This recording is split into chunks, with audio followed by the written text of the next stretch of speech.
Brideshead Revisited by Evelyn Waugh, adapted for radio by Jeremy Front, with Ben Miles as Charles, Jamie Bamber as Sebastian, and Benjamin Whitrow as Mr. Ryder. Episode 1.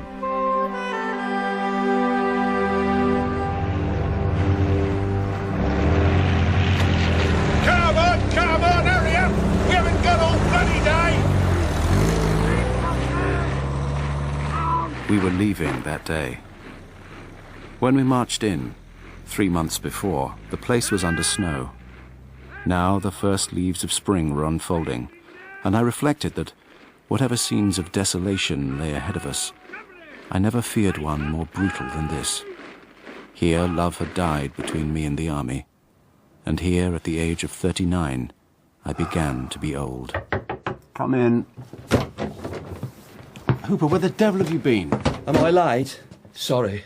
Hooper had no illusions about the army. He had come to it reluctantly, under compulsion, after he had made every feeble effort in his power to obtain deferment. He accepted it, he said, like the measles.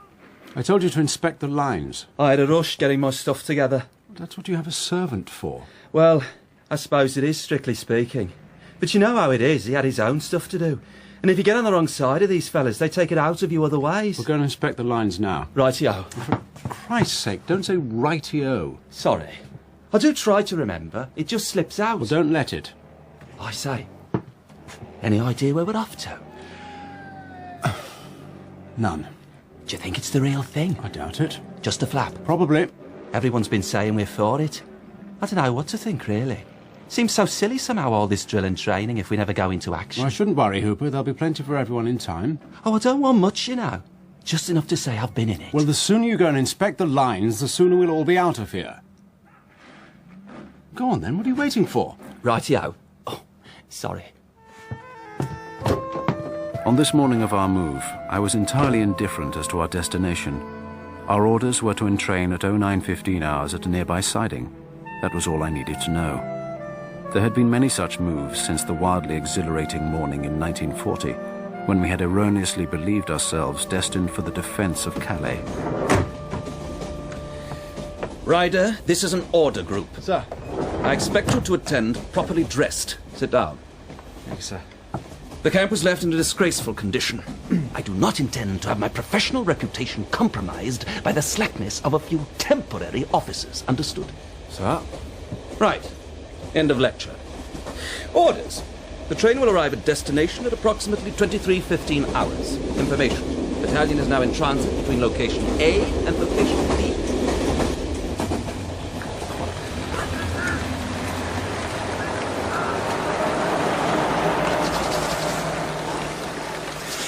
Hooper! Oh, hello. Just arrived? Yes. Filthy night. Yes, where are the men? I've sent them off to get cleaned up. Good. Any idea where we are? The house is up there, round the corner. You can't miss it. Great barrack of a place. I've just had a snoop round. Very ornate. And there's a sort of Roman Catholic church attached. There was a kind of service going on, just a padre and one old man. I felt very awkward, more in your line than mine. Odd name, too. Brideshead Castle.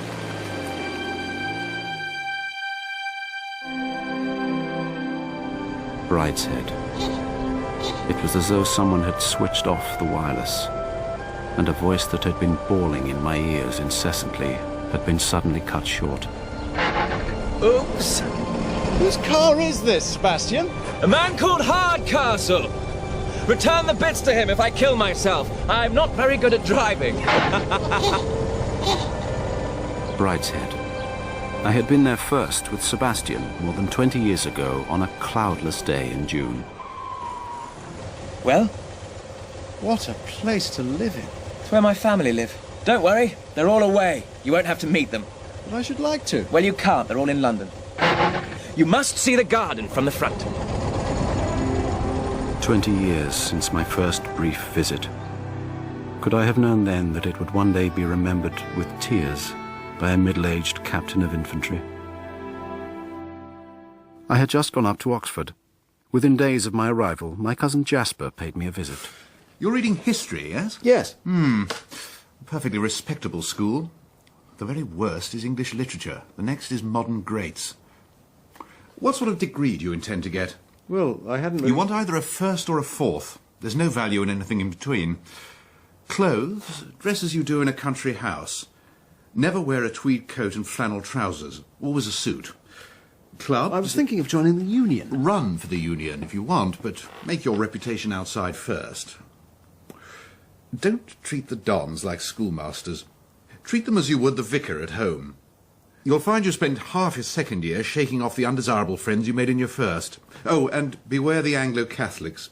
They're all sodomites with unpleasant accents. In fact, steer clear of all the religious groups. They do nothing but harm. Time I was going. Thanks for the tea and all. Oh, and one last thing, Charles. Change your rooms. But I rather like them. Yes, I dare say. But I've seen many a man ruined through having ground floor rooms in the front quad. People start dropping in, you start giving them sherry, and before you know where you are, you've opened a free bar for all the undesirables of the college. I do not know that I ever consciously followed any of this advice, and I certainly never changed my rooms.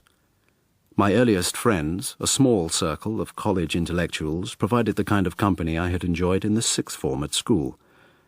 But I felt at heart that this was not all which Oxford had to offer. One evening in March, shortly before midnight, or what we might, for the sake of argument, call narrative element. Mind if I open a window? It's rather stuffy in here. Oh, yes. Volume is the thing. If you allow Cézanne to represent a third dimension on his two-dimensional canvas, then you must allow Landseer his gleam of loyalty in the spaniel's eye. Yes, I can quite see the point you're making. However... Oh. Hello. Hello. What a charming room. Come on, Sebastian. Do you know, I feel most unaccountably unwell. Oh, good God. On behalf of my friend, please accept my apologies. How disgusting. The wines were too various, you see. It was neither the quality nor the quantity that was at... it was the mixture. Oh, my head. To understand all is to forgive.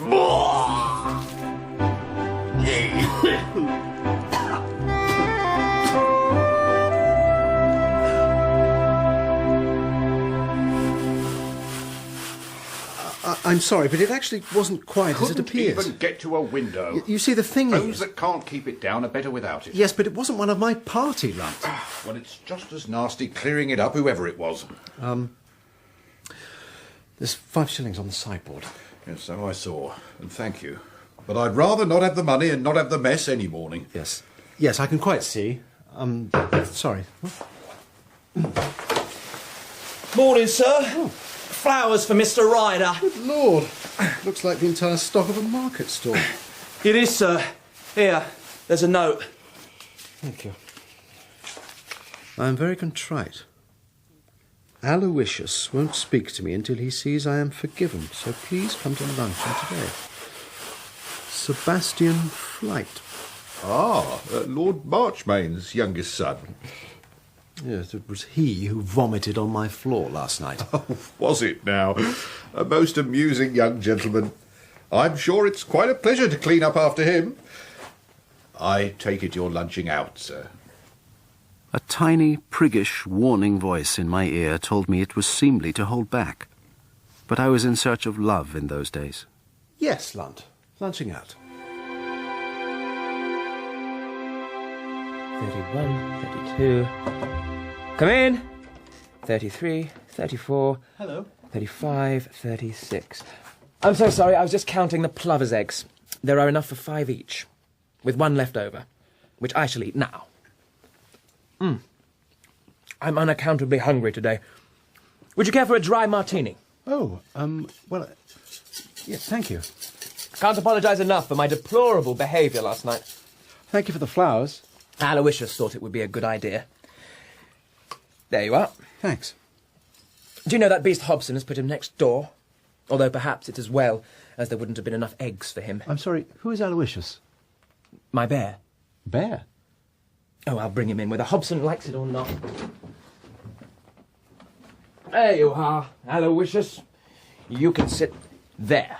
A teddy bear? He's got pride of place. Come in. Sebastian. Hello, chaps. The party assembled. 3 Etonian freshmen, mild, elegant, detached young men who had all been to a dance in London the night before, and spoke of it as if it had been the funeral of a near but unloved kinsman.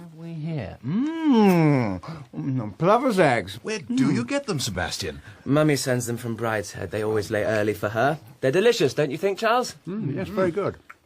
And who was at Margot's last night? The usual crowd. Alistair Trumpington, Sir Humphrey Maltravers. David Lennox was there, you know, the photographer. Oh, yeah. My dears, I couldn't get away before. I shall never forgive my preposterous tutor. As it was, he thought it very odd my leaving when I did, but I told him I had to change for footer. You know everyone, I think, apart from Charles. Charles Ryder, Anthony Blanche. Charmed. I hear Sebastian rather disgraced himself last night. Do shut up, Antoine. It was nothing. I do hope he didn't sully any precious rugs or exquisite fabrics. You should be chastised, Sebastian, if I had my way, most severely. Blanche, a byword for iniquity, had been pointed out to me often in the streets as he pranced along with his high peacock tread. After luncheon, he stood on the balcony with a megaphone and in languishing tones recited lines from the wasteland. Of course, suffered all enacted on this same divan bed. I, who have sat by Thebes below the wall. Do come in, Antoine. Walked among the lowest of the dead. Thank you for your attention, dear boy. Now I am surprised. All boatmen are grace darlings to me. Now, I fear I must leave you, gentlemen, for other and less delightful company. Sebastian, mwah, mwah, a delight as ever. I should like to stick you full of barbed arrows like a pin cushion. Sweet of you. As for you, Charles, I think it's perfectly brilliant of Sebastian to have discovered you. Where do you lurk? I shall come down to your burrow and chiver you out like an old stoat. Now, I must away. Farewell, my friends. The others left soon after him, and I too rose to go. But Sebastian insisted I stay for some more Cointreau. Then a little later said, I must go to the Botanical Gardens. Why? To see the ivy. I've never been to the Botanical Gardens. Oh, Charles, what a lot you have to learn. There's a beautiful arch there and more different kinds of ivy than I knew existed. I don't know where I should be without the Botanical Gardens. That luncheon party was the beginning of a new epoch in my life and the beginning of my friendship with Sebastian. Thus it came about, one June morning in 1923, that our lives were to become forever entwined. It was Eights Week in Oxford. My college was giving a ball, and no one felt more strongly about it than my scout, Lunt. I must say, the whole of Oxford's become most peculiar suddenly. I couldn't agree more, sir. Last night it was pullulating with women. You're to come away at once, Charles, out of danger. I didn't realise we were in actual danger. Definitely mortal danger, isn't that right, Lunt? Well, I never had to buy pincushions for a lady's cloakroom before. There you are, Charles. It's come to pincushions. I've got a motor car and a basket of strawberries and a bottle of Chateau Perrier, which isn't a wine you've ever tasted, so don't pretend. It's heaven with strawberries. Where are we going? To see a friend. Who? Name of Hawkins.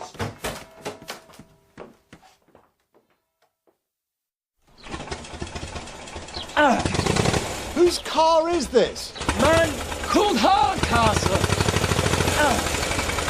Return the bits to him if I kill myself. I'm not very good at driving.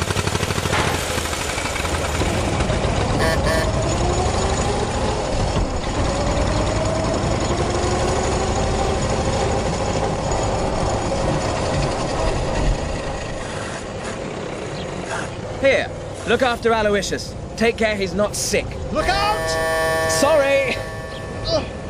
Soon we were in open country.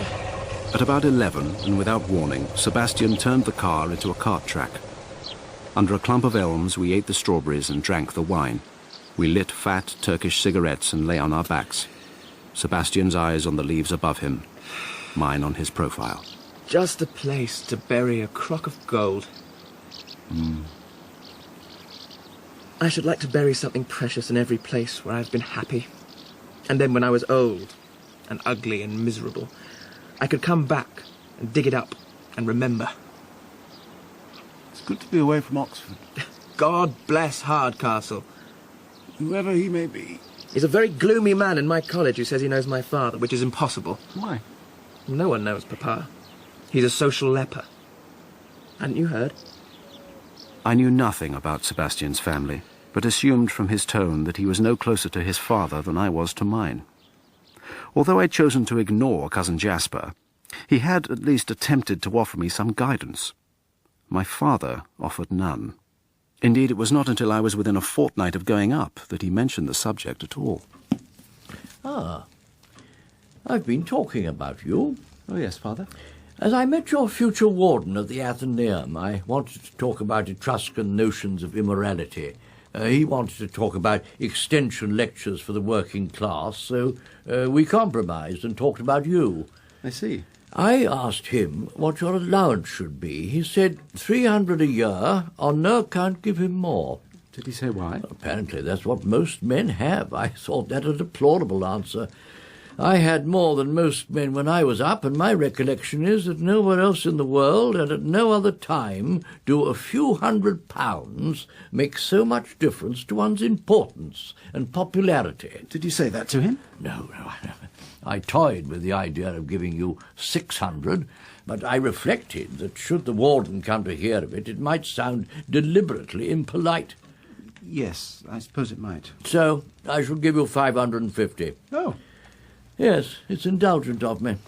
But it all comes out of capital, you know. I didn't, but, well, thank you. Thank you very much.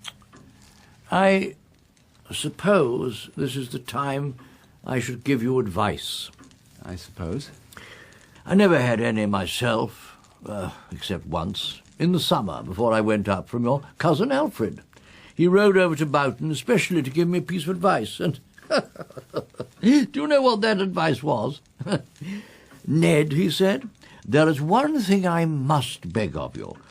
Always wear a tall hat on Sundays during term. It is by that more than anything that a man is judged. And you know, I always did. And were you? Was I what? Judged by it. Oh, no idea. Some men wore them, some didn't. I never saw the difference between them, or heard it commented on. But I always wore mine. It only shows what effect judicious advice can have, delivered at the right moment. Yes. I wish I had some for you, but I haven't. After lunching at an inn, Sebastian and I drove on, and in the early afternoon came to our destination. Well? What a place to live in. It's where my family live. Not that is my house, but it's where my family live. Don't worry, they're all away. You won't have to meet them. But I should like to. Well, you can't. They're all in London. You must see the garden from the front.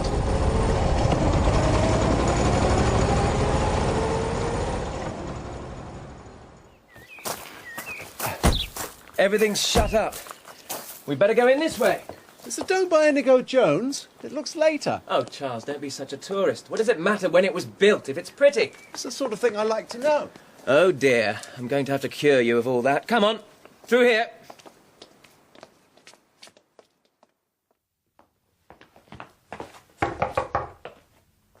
Come in. Hello, Nanny. Well, this is a surprise. Oh, who's this? Oh, I don't think I know him. This is Charles. Charles, this is Nanny Hawkins. How do you do? Hello. Oh, what a lovely surprise. It's so dull without them all, just Mrs. Chandler and two of the girls and old Bert. And then they're all going on holidays, and the boiler's being done out in August, and you're going to see his lordship in Italy. It'll be October before we're settled down again. You've come just at the right time, though. Julia's here for the day. Julia's here? Yes, dear. It's the Conservative women. Her ladyship was to have done them, but she's poorly. Julia won't be long. She's leaving immediately after her speech, before the tea. I'm afraid we may miss her again. Don't do that, dear. It'll be such a surprise to her seeing you. Though she ought to wait for tea. I told her it's what the Conservative women come for. Now, what's the news? Are you studying hard at your books? Not very, I'm afraid, Nanny. Oh, cricketing all day long, I expect, like your brother. Well, He found time to study too, though. He's not been here since Christmas, but he'll be here for the agricultural, I expect. I expect he will. Did you see this piece about Julia in the paper? No, what's all this? Here we are. The lovely daughter whom Lady Marchmain is bringing out this season. Witty as well as ornamental, the most popular debutante. Well, that's no more than the truth, though it was a shame to cut her hair. I said to Father Phipps, it's not natural. He said, nuns do it.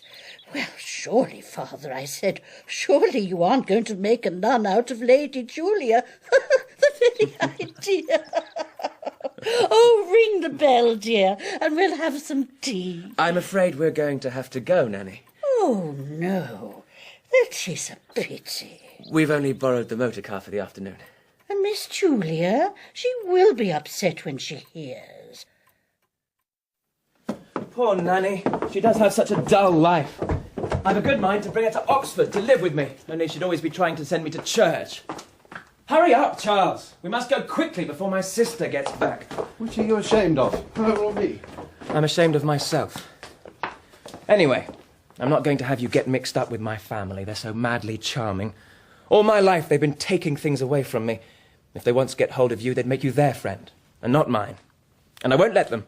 All right, but at least let me see more of the house. It's all shut up. On Queen Alexandra's Day, it's open for a shilling. Sebastian. Oh, very well. Come and look if you want to. All the furniture's draped in sheets, I'm afraid. I could open one of the shutters if you like. Let some light into the gloom. There. Good Lord. Is it all like this?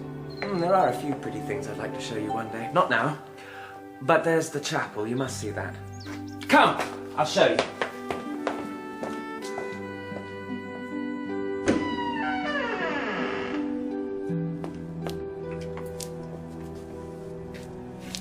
Why did you genuflect? Oh, because you did. Good manners, I suppose. Well, you needn't on my account. You wanted to do sightseeing? How about this? It's a monument of Art Nouveau. The interior had been gutted and redecorated in the arts and crafts style. Angels in printed cotton smocks, rambler roses, flower-spangled meadows and saints in armour covered the walls in an intricate pattern of clear, bright colours. It was Papa's wedding present to Mamma. Now, you've seen enough.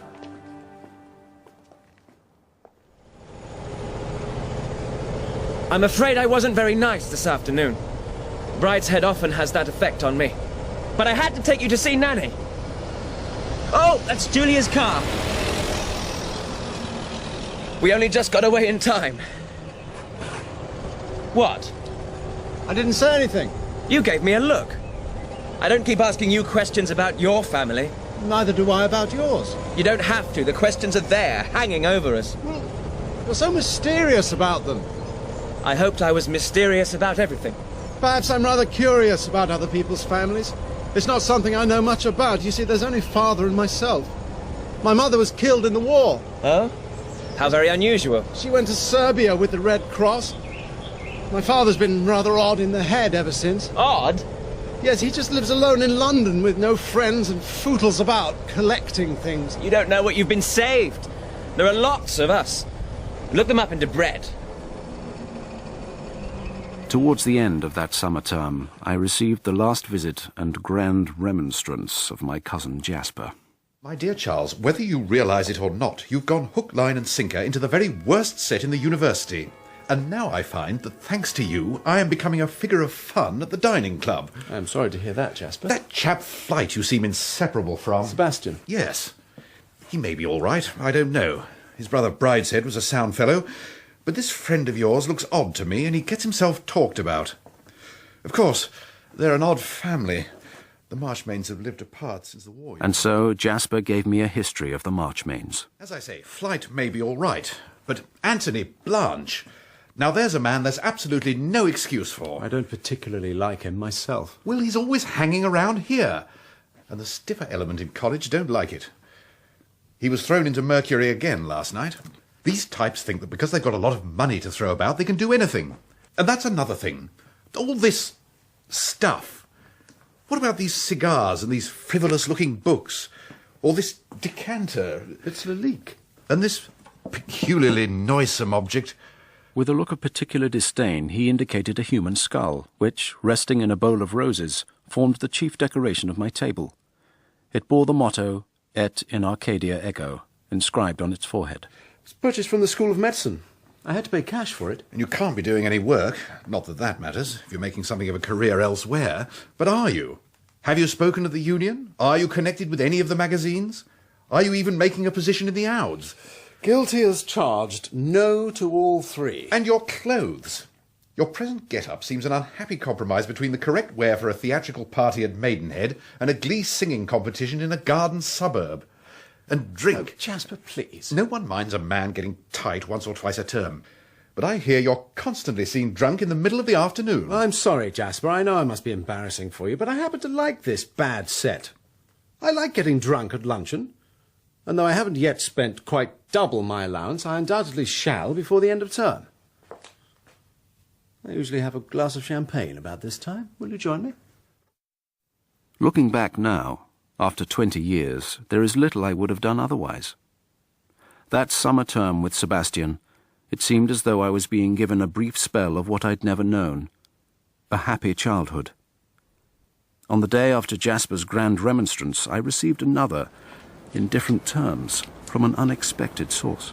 Charles, dear boy! Anthony! Have you dined? No. Good. I'm going to drag you away from the culinary delights of Formal Hall and feed you. Come along. Where are we going, Anthony?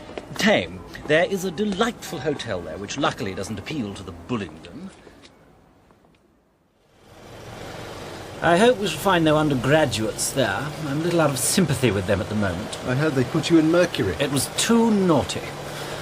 Luckily, I was wearing my oldest pyjamas, and it was an evening of oppressive heat, or I might have been seriously cross.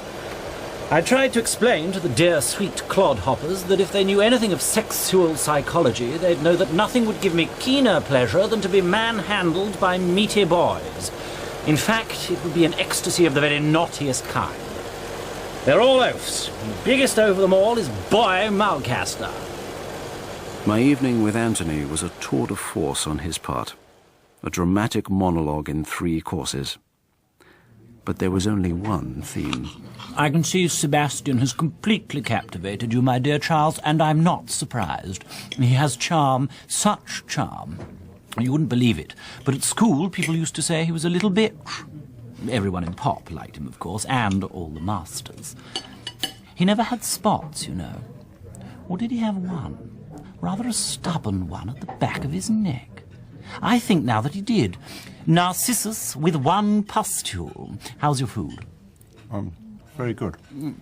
Shall we have another bottle of this wine or something different? Some bloody old Burgundy, eh? You see, Charles, I understand all your tastes. You must come to France with me and drink the wine. I want to introduce you to a lot of my friends. I've told Cocteau about you. He's all agog. I can't imagine why. Because behind that cold, English, phlegmatic exterior, you are an artist. Those little drawings you keep hidden away in your room, they are exquisite. You are not exquisite. I am. Sebastian, in a way, is, but the artist is an eternal type. Solid, purposeful, observant, and beneath it all, passionate, eh, Charles? Do you wish Sebastian was with us? Of course you do. Do I? I wonder. I forget if you know his family. They were all away when we visited Brideshead. Of course they were. I doubt he'll ever let you meet them. He's far too clever, and they're quite gruesome. In what respect? There's Brideshead, who's archaic, like something out of a cave that's been sealed for centuries. And Julia, whose photograph appears as regularly in the papers as advertisements for Beecham's pills. Oh, and there's another sister too, I believe, in the schoolroom. But it's when one gets to the parents that a bottomless pit opens. How does Lady Marshmain manage it? So very, very beautiful. A voice as quiet as a prayer and as powerful. She has destroyed her husband utterly. How? Oh, he went off to war, never came back, and formed a connection with a dancer. Lady Marchmain refuses to divorce him because she's so pious, and now he daren't show his big purple face anywhere. Sebastian sees him, but no one else goes near. So, you see, we mustn't blame Sebastian if at times he seems a little insipid. But then you don't blame him, do you, Charles? Tell me candidly, have you ever heard him say anything you have remembered for more than 5 minutes? Well, my dear, no doubt you'll trot round and tell him everything I've said about him, but it won't make the slightest difference to Sebastian's feeling for me. Shall I tell you what he'll do? He'll immediately start talking about that amusing bear of his. The following morning, I walked down the Broad to breakfast at a tea shop opposite Balliol, then made my way to Sebastian. He was out, so I read the letters that littered his writing table. Charles! Hello. I've been to Mass at the Old Palace. I haven't been all this term, and Monsignor Bell asked me to dinner twice last week, which means Mummy's been writing to him. So I sat bang in front and absolutely shouted the Hail Marys at the end. So, that's over. How was dinner with Antoine? What did you talk about? He did most of the talking. Tell me, did you know him at Eton? I remember seeing him about. He was sacked my first half. Has he met any of your family? No, I don't suppose so. Why all the interest? I just wanted to find out how much truth there was in what Anthony said last night. I shouldn't think a word. That's his great charm. You may think it charming. I think it devilish. Do you know he spent the whole evening trying to turn me against you and almost succeeded? Did he? How silly. Aloysius wouldn't approve of that at all. Would you? You pompous old bear. I returned home for the long vacation without plans and without money. Sebastian had disappeared into that other life of his where I was not asked to follow, and I was left forlorn and regretful. Good evening, Father. Oh, my dear boy, they never told me you were here. Did you have a very exhausting journey? It wasn't too bad. They gave you tea? Yes. Ah. You're well? Yes, thank you, Father. I'm quite well. I've just made a somewhat audacious purchase from Sonosheens, a terracotta bull of the 5th century. I was examining it, and I forgot your arrival. Excuse me, gentlemen. Dinner is served. Oh, come along, Charles. You can tell me everything over dinner. What would you like to drink, Charles? Hater, what have we for Mr. Charles to drink? There's some whiskey. Oh, there you are, Charles. There's whiskey. Perhaps you'd like something else. What else have we? There isn't anything else in the house, sir. Well, there's nothing else, Charles. You must tell Hater what you want and then get it in. I never keep any wine in now. I'm forbidden it, and no one comes to see me. No. But while you're here, you must have what you like. You're here for long? I'm not quite sure, Father. It's a very long vacation. In my day, we used to go on what was called reading parties. Always in the mountainous areas. Why should alpine scenery be thought conducive to study? I thought of putting in some time at an art school in the life class. Oh, my dear boy, you'll find them all shut. The students go to Barbizon or such places and paint in the open air. There was an institution in my day called a sketching club. Mixed sexes, pepper and salt knickerbockers, and it was popularly thought free love. Why, I expect they still go on. One of the problems of the vacation is money, Father. Oh, well, I shouldn't worry about a thing like that at your age. Yes, but you see, I've run rather short. All right. Mm-hmm. In fact, I don't quite know how I'm going to get through the next 2 months. Oh, well, I'm the worst person to come to for advice. Yeah, I've never been short, as you so painfully call it. Your cousin Melcher was imprudent with his investments and got into a very queer street. He went to Australia. But, Father, you surely don't want me to spend the whole vacation here with you. I mean, won't you find it rather a bore having me at home for so long? I trust I should not betray such an emotion, even if I felt it. No, you're very welcome, my dear boy. Stay as long as you find it convenient. During the sultry week that followed, relations with my father deteriorated sharply. I saw little of him during the day. If we met in a passage or on the stairs, he would look at me vacantly and say, "Aha!" or "Very warm," or "Splendid, splendid." On the second evening, I took my book with me to the dining room. I do think, Charles, you might talk to me. I've had a very exhausting day. I was looking forward to a little conversation. Of course, Father. What shall we talk about? Cheer me up. Take me out of myself. Tell me all about the new plays. But I haven't been to any. Oh, you should, you know. You really should. It's not natural for a young man to spend all his evenings at home. Well, Father, as I told you, I haven't much money to spare for theatre-going. My dear boy, you must not let money become your master in this way. If you read the lives of eminent men, you will find that quite half of them made their first acquaintance with drama from the gallery. I'm told there's no pleasure like it. It's called sitting with the gods. The expense is nugatory, and even while you wait for admission in the street, you are diverted by buskers. Next day, by chance, I met an old school acquaintance named Jorkins. I never had much liking for Jorkins, but now greeted him with enthusiasm and asked him to dinner. My father made a little fantasy for himself that Jorkins should be an American.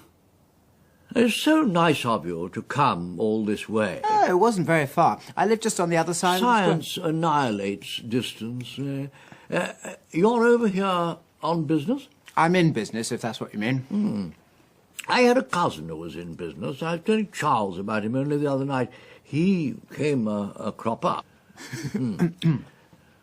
You find his misfortunes the subject of mirth? No. Perhaps the word I used is unfamiliar. You no doubt would say folded up. Does business consume all your time? Oh, no. When I started out in my present line, I resolved to get out of the city as often as possible, blow away the cobwebs. What do you do to blow them away? I very much enjoy hiking, as it happens. Do you find the English countryside rather tame?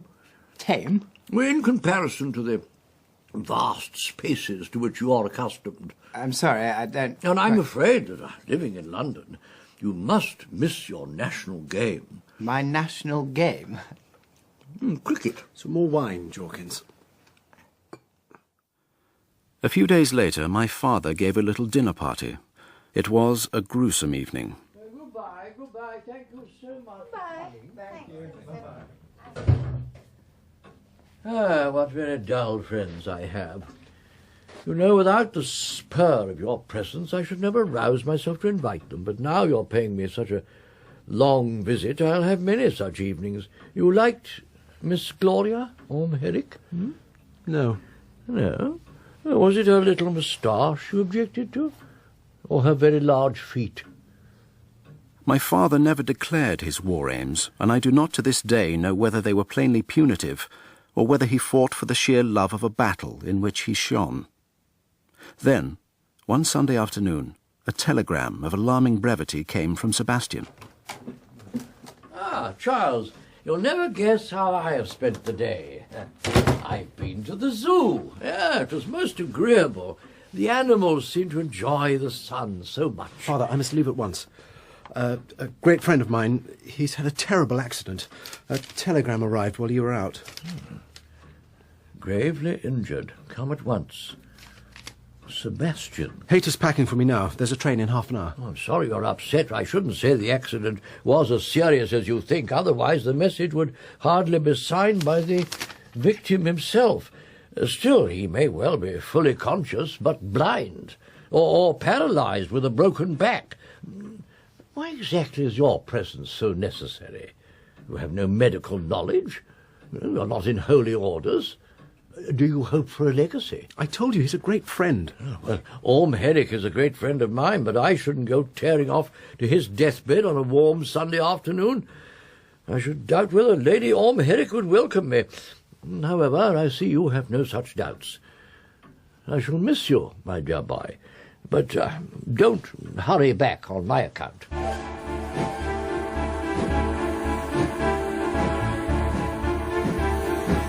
bright landscape rolled past the windows, but fear worked like yeast in my thoughts. Images of disaster, a loaded gun held carelessly at a stile, a horse rearing and rolling over, a car at a blind corner. And the throb of the wheels repeated monotonously in my ears. You've come too late, you've come too late. He's dead, he's dead, he's dead. Hello? Mr. Ryder? Yes. Julia, Sebastian's sister. Oh. Jump in.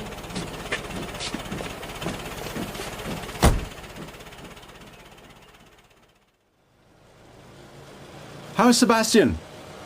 Oh, he's fine. Have you had dinner? Yes, on the train. Oh, I expect it was beastly. There's some more at home. Sebastian and I are alone, so we thought we'd make for you. Thank you. What's happened to him? Didn't he say? No. I expect he thought you wouldn't come if you knew. He's cracked a bone in his ankle so small that it hasn't even got a name. They x-rayed it yesterday, told him to keep it up for a month. He's been making the most enormous fuss. I thought from his telegram he must be dying. He tried to make me stay back with him, but I almost gave in. Then I said, surely there must be someone you can get hold of. And he said everybody was away or busy, and anyway, no one else would do. But at last he agreed to try you. So you can imagine how popular you are with me. I must say it's noble of you to come all this way at a moment's notice. How did he do it? Playing croquet. He lost his temper and tripped over a hoop. Not a very honourable scar. There are some cigarettes in the locker. No, thanks. Light one for me, will you? Oh, yes, of course.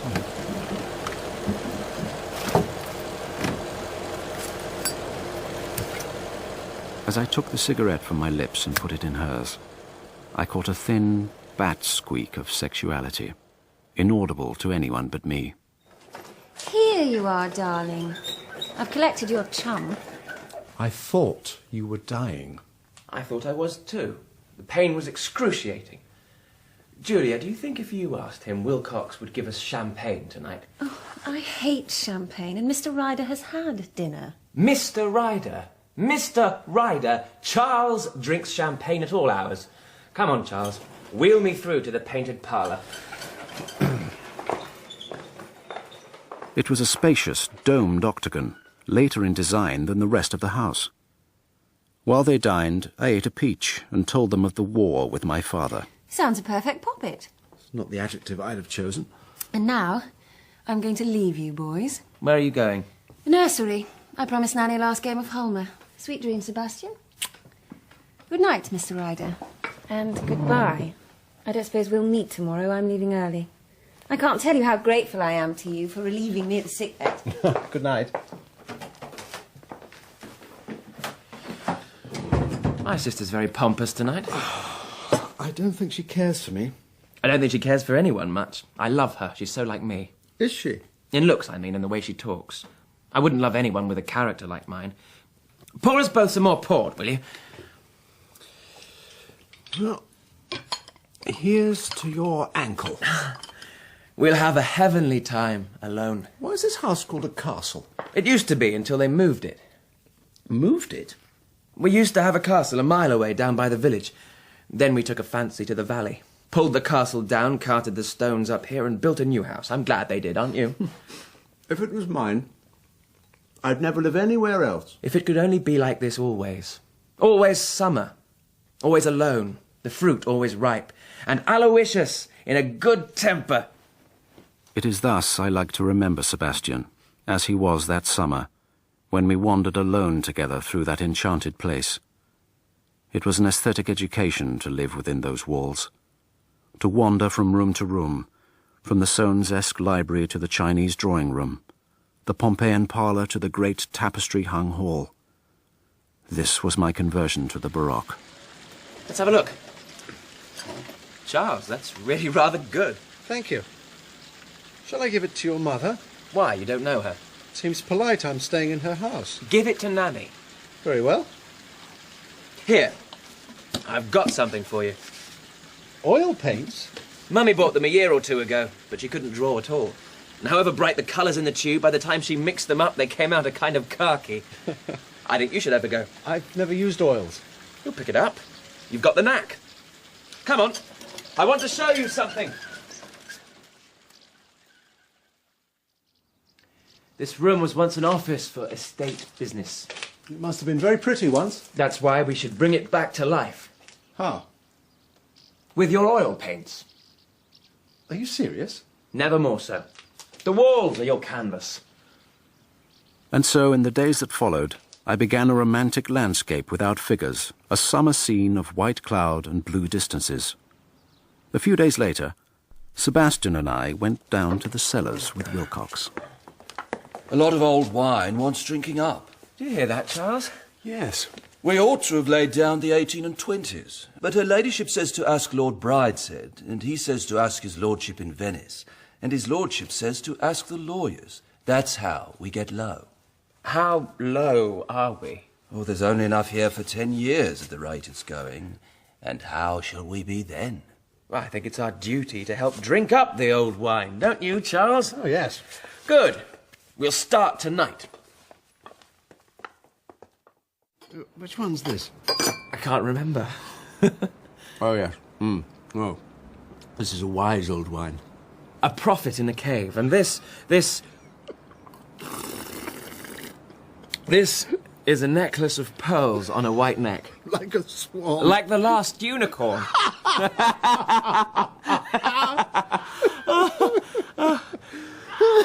Ought we to be drunk every night? Yes, I think so. I think so too.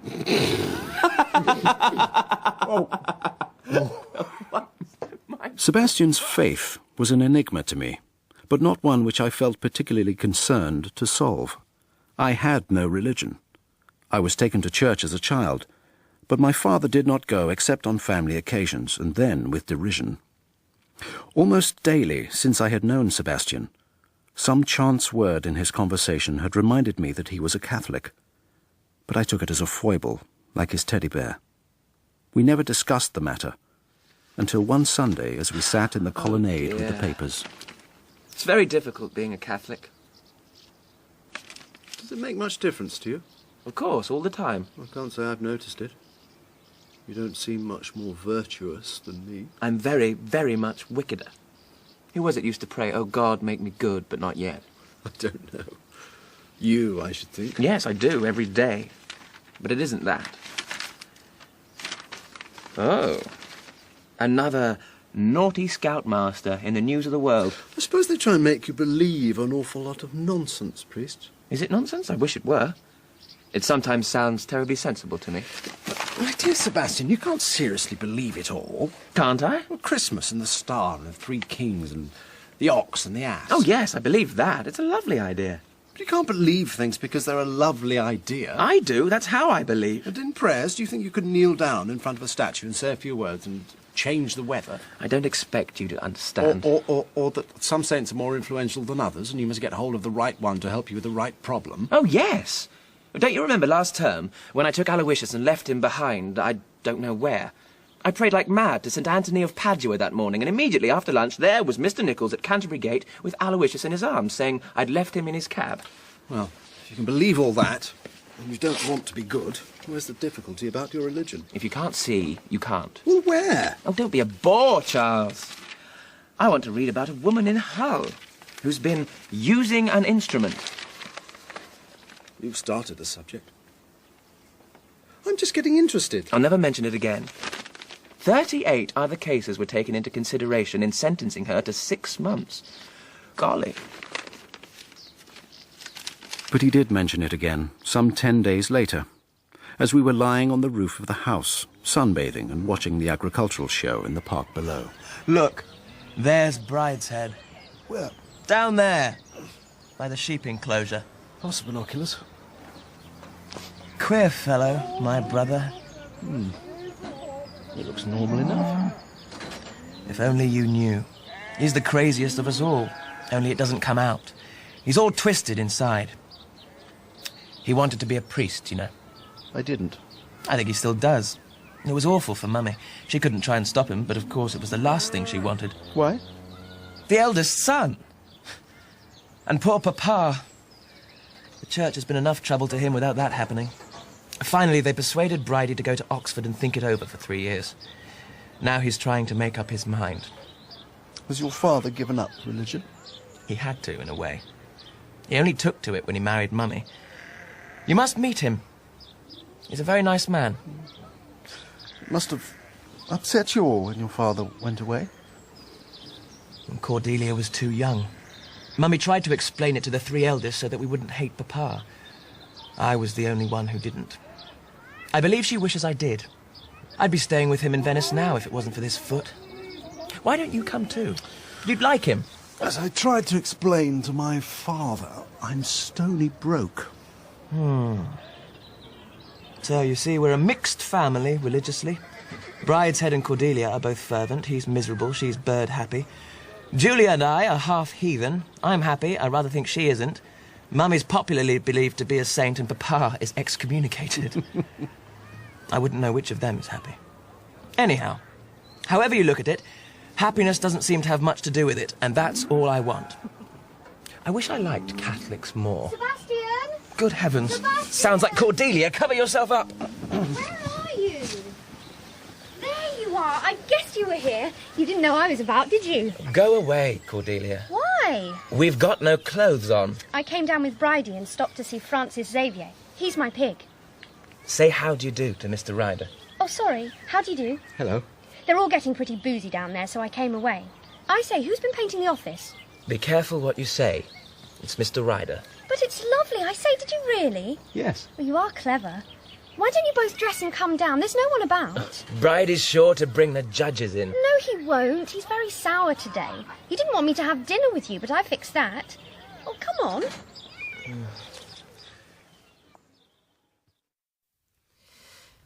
I'm sorry to miss so much of your visit.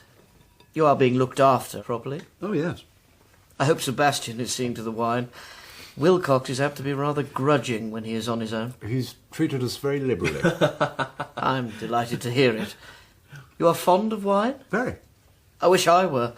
It's such a bond with other men. At Magdalen I tried to get drunk more than once, but I did not enjoy it. Events like this afternoon's are a torment to me in consequence. I like wine. My sister's last report said that she was not only the worst girl in the school, but the worst there had ever been in the memory of the oldest nun. That's because I refused to be an enfant de Marie. Reverend Mother said that if I didn't keep my room tidy, I couldn't be one. So I said, well, I won't be one. And I don't believe Our Blessed Lady cares two hoots whether I put my gym shoes on the left or the right of my dancing shoes. Our Lady cares about obedience. Ryder, you mustn't be so pious. We've got an atheist with us. Agnostic. Really? Is there much of that at your college? There was a certain amount at Magdalen. I really don't know. I was one long before I went to Oxford. It's everywhere. You know the bishop wants to close our chapel. Oh, he couldn't. I don't think Mummy will let him. We must have the Blessed Sacrament here. I like popping in at odd times. So does Mummy. So do I. But there are so few of us. It'll have to go sooner or later. Perhaps after Mummy's time. The point is, whether it wouldn't be better to let it go now. You're an artist, Mr. Ryder. What do you think of it aesthetically? Is it good art? I think it's beautiful. Well, I don't quite know what you mean. It's a remarkable example of its period. Probably in 80 years it'll be greatly admired. But surely it can't be good 20 years ago and good in 80 years' time and not good now. Well, it may be good now. All I mean is that I don't happen to like it that much.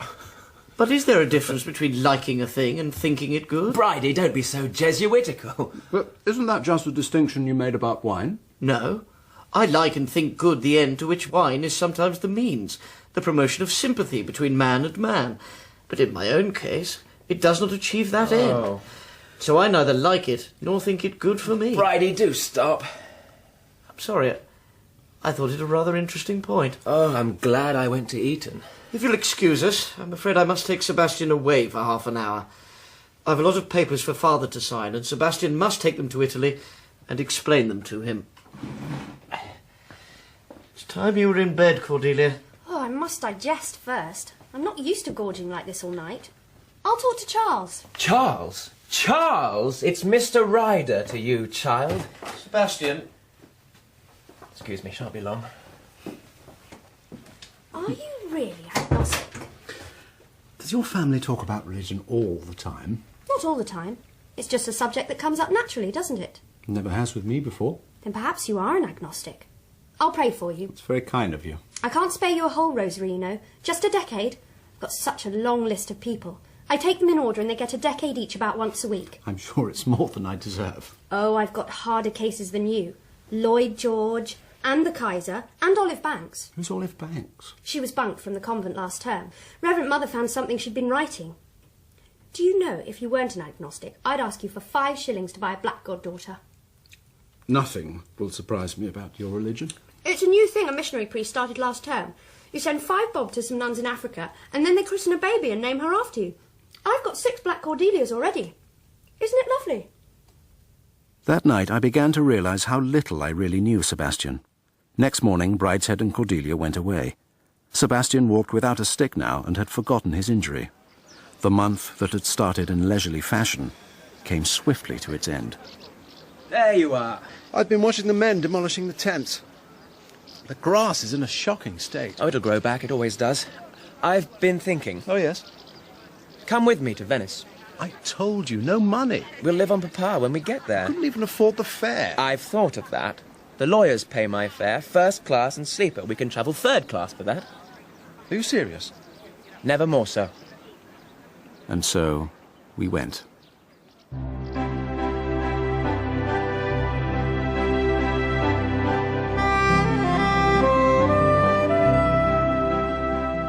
In the first of 4 episodes of Brideshead Revisited by Evelyn Waugh, adapted for radio by Jeremy Front, Charles Ryder was played by Ben Miles.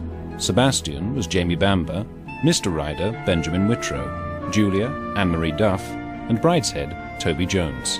Anthony Blanche was Geoffrey Stratfield, Boy Mulcaster, Tom Smith, Hooper, Andrew Wincott, and Jasper, Martin Hyder. Collins was Scott Brooksbank, Cordelia, Abby Ford, and Nanny Hawkins, Anne Beach.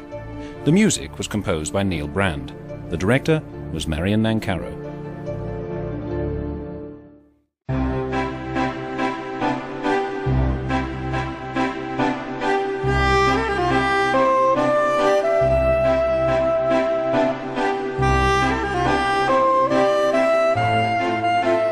Brideshead Revisited by Evelyn Waugh, adapted for radio by Jeremy Front, with Ben Miles as Charles, Jamie Bamber as Sebastian, and Benjamin Whitrow as Mr. Ryder. Episode 2. The Venetian palazzo where Sebastian's father lived with his mistress was a little less than it sounded. A narrow Palladian facade, mossy steps, a dark archway of rusticated stone. I was full of curiosity to meet Lord Marchmain, and was first struck by his normality, which, as I saw more of him, I found to be studied. Still, it was odd to think that he was only a few years younger than my father. And how do you plan to spend your time here? Bathing or sightseeing? Some sightseeing, anyway. Carter will like that. Oh, yes. Do you know, I have been here more times than I can count, and Alex has not once let me inside San Marco. Charles is very keen on painting. Yeah? Any particular Venetian painter? Bellini. Yes. Which? I'm afraid I didn't know there were 2. 3, to be precise. Oh. You will find that in the great ages, painting was very much a family business. How did you leave England? It has been lovely. Was it? Was it? It has been my tragedy that I abominate the English countryside. I suppose it is a disgraceful thing to inherit great responsibilities and to be entirely indifferent to them. Vittoria Corombona has asked us all to her ball on Saturday. It's very kind of her, but you know I don't dance. But for the boys, it is a thing to be seen. The Corombona Palace lit up for the ball. It sounds magnificent. It is, and one doesn't know how many such balls there will be in the future. The boys can do as they like. We must refuse. And I have asked Mrs. Hacking-Brunner to luncheon. She has a charming daughter. Sebastian and his friend will like her. Sebastian and his friend are more interested in Bellini than heiresses. The fortnight at Venice passed quickly and sweetly. Perhaps too sweetly. I was drowning in honey, stingless. I think you are very fond of Sebastian. Certainly. I know of these romantic friendships of the English and the Germans. They are not Latin. I think they are very good if they do not go on too long. It is better to have that kind of love for another boy than for a girl. Alex had it for a girl, for his wife. Do you think he loves me? Really, Cora, how should I know? You ask the most embarrassing questions. He does not. Not the littlest piece. If that were true, why does he stay with you? Because I protect him from Lady Marshmain. Does he need protecting? He hates her. Oh. You can have no conception how he hates her. So calm and English, the milord, rather blasé, old-fashioned dead. My friend, he is a volcano of hate. He will not set foot in England because it is her home. He can scarcely be happy with Sebastian because he is her son. But Sebastian hates her, too. Oh, no, I'm sure you're wrong there. He may not admit it to you. He may not admit it to himself. But they are full of hate. Hate of themselves. Alex and his family. Why do you think he will never go into society? I always thought people had turned against him. People turn against a handsome, clever, wealthy man like Alex. Never in your life. It is he who has driven them away. And all for Lady Marshmain. He will not touch a hand which might have touched hers. Surely not. What can she have done to deserve such hatred? Nothing except to be loved by someone who has not grown up. When people hate with all that energy, it is something in themselves they are hating. Alex is hating all the illusions of boyhood, innocence, God, hope. Poor Lady Marshmain has to bear all that. Now, Alex is very fond of me, and I protect him from his own innocence. We are comfortable. That I can see. Sebastian is in love with his own childhood. That will make him very unhappy. His teddy bear, his nanny. He's 19 years old, Charles. How good it is to sit in the shade and talk of love. Sebastian drinks too much. I suppose we both do. With you, it doesn't matter. With Sebastian, it is different. Alex was nearly a drunkard when I met him. It's in the blood. I see it in the way Sebastian drinks. It is not your way. We returned to London, arriving back on the day before term began. On the way from Charing Cross, I dropped Sebastian in the forecourt of Marchmain House. Here we are again. Marchers. I won't ask you in. The place is probably full of my family. Thank you, Sebastian. What for? Venice. It was rather lovely, wasn't it? We'll meet in Oxford!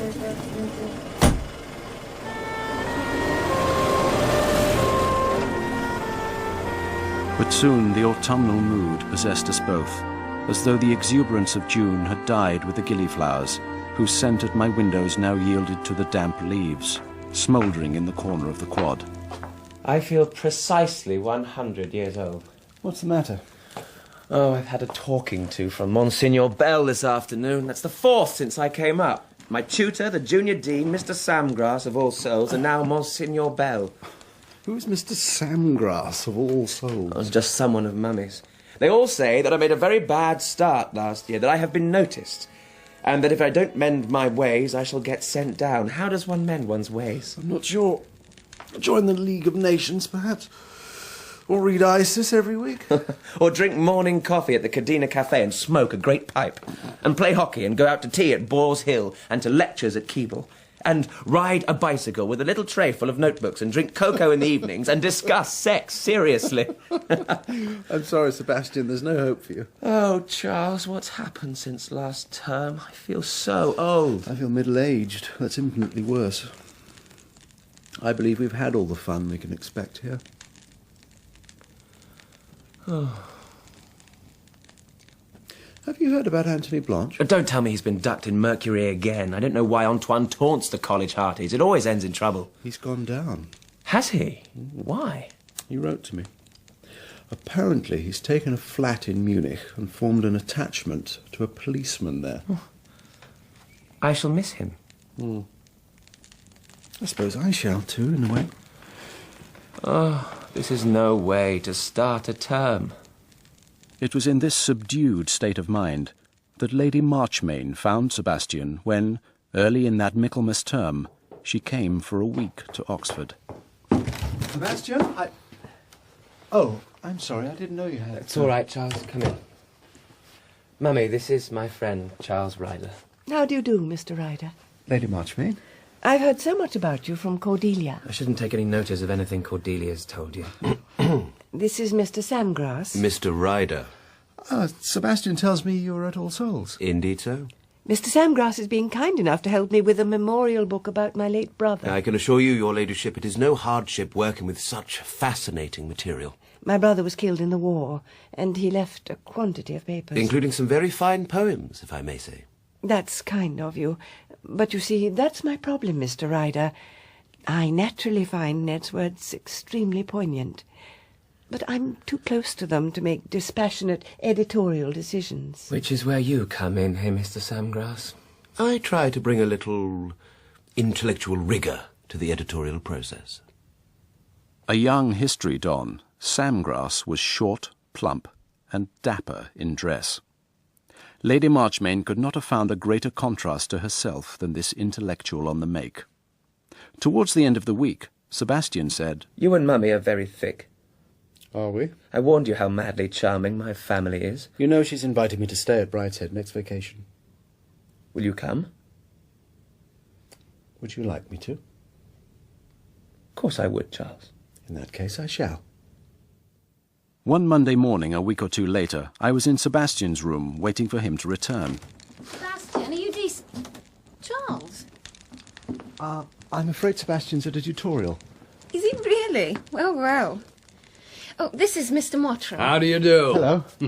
Mr. Ryder very kindly rescued me from nursing duties when Sebastian injured himself last summer. A noble act indeed. Oh, let me near the fire, Charles. It's positively Arctic outside. You think this is cold? You ought to experience a Canadian winter. I really think I ought not. Will Sebastian be long? He should be back any time. Oh, we hoped he might give us some luncheon. Failing him, we can always try Boy Mulcaster. But I somehow thought we should eat rather better with Sebastian. And we're very hungry. Mm-hmm. Boy and Sebastian are both lunching with me. Won't you come too? Rex Mottram's life, so far as he made it known, began in the war, where he got a military cross serving with the Canadians. A handsome fellow, we quickly learned that he was lucky with money, a member of Parliament, a gambler, and a good fellow. Has anyone seen London Calling yet? I haven't been to the theatre in an age. Is that the Noel Coward? Yes, we saw it last week. Gertie got us complimentary tickets. Gertie? Gertrude Lawrence. Is there anyone you don't know, Rex? Remember, he's a colonial, darling. It's his job to know everyone. I think he keeps a little book and ticks the names off as he meets them. Well, when you move in particular circles, you get to know these people. Were you up at Oxford, Rex? Me? No. Just means you start life 3 years behind the other fellow. We were slightly surprised a week later to get a telegram from him asking us and Boy to dinner in London for a party of Julia's. Why do you think he's invited us? I don't think he knows anyone young. All his friends are leathery old sharks in the city, in the House of Commons. Why does he want Boy? Julia and I have known him all our lives. I suppose finding him at lunch with you, Rex thought he was a chum. I could try to borrow Hardcastle's car again and we could drive up. We were to spend the night at Marchmain House. We went there to dress, and while we dressed, drank a bottle of champagne. Hello, boys. Don't you look smart? And drinking already, I see. Why aren't you changed? I know. I'm going to be late. You better go on to Rex's. It's heavenly of you to come. What is this party? A ghastly charity ball I'm involved with. Rex insisted on giving a dinner party for it. See you there. After you, Boy.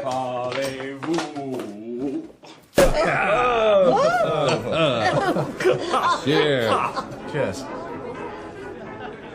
Sebastian and I found ourselves drinking alone together, as we always did. At length, Julia arrived, unhurried, exquisite, unrepentant. You shouldn't have let him wait. That's what I said. It's his Canadian courtesy. Julia, Brenda, come here. There's someone I want you to meet. Very well. I say, let's slip away from the ghastly dance and go to Ma Mayfield's. Who's Ma Mayfield? You know, Ma Mayfield. Everyone knows Ma Mayfield of the old hundreds. I don't. Do you, Charles? What's the old 100th? You'll like it. I've got a regular there, a sweet little thing called Effie. It'll be the devil to pay if Effie hears I've been to London and hadn't been to see her. Come and meet Effie at Ma Mayfield's. What do you think? All right. Excellent. I'll just take another bottle of pop off the good Mottram. Do you know where this place is? Of course I do. 100 Sink Street, just off Leicester Square. We could have walked or taken a taxi. No. Always better to have one's own car on an occasion like this. Here we are. Doesn't look too salubrious, boy. It's fine once you're inside. You're not going in, are you? We most certainly are. You'll be poisoned. Sure, this is a good idea, boy. Yes, yes, come along. You members. The name is Mulcaster. Viscount Mulcaster. Try inside. You'll be robbed, gents. Robbed, poisoned and infected. And robbed!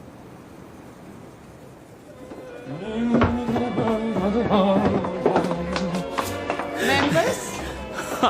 I like that. You ought to know me by now. Yes, dearie. 10 bob each. Oh, look here. I've never paid before. I dare say not, dearie, but we're full up tonight, so it's 10 bob.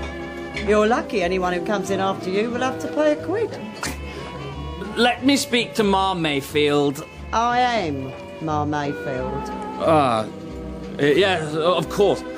Why, Ma? I didn't recognize you in all your finery. You know me, don't you? Boy Mulcaster. Yes, ducky. 10 bob each. What are you drinking, gents? A bottle of your finest champagne. Oh, and tell Effie boy's here, will you? Effie who?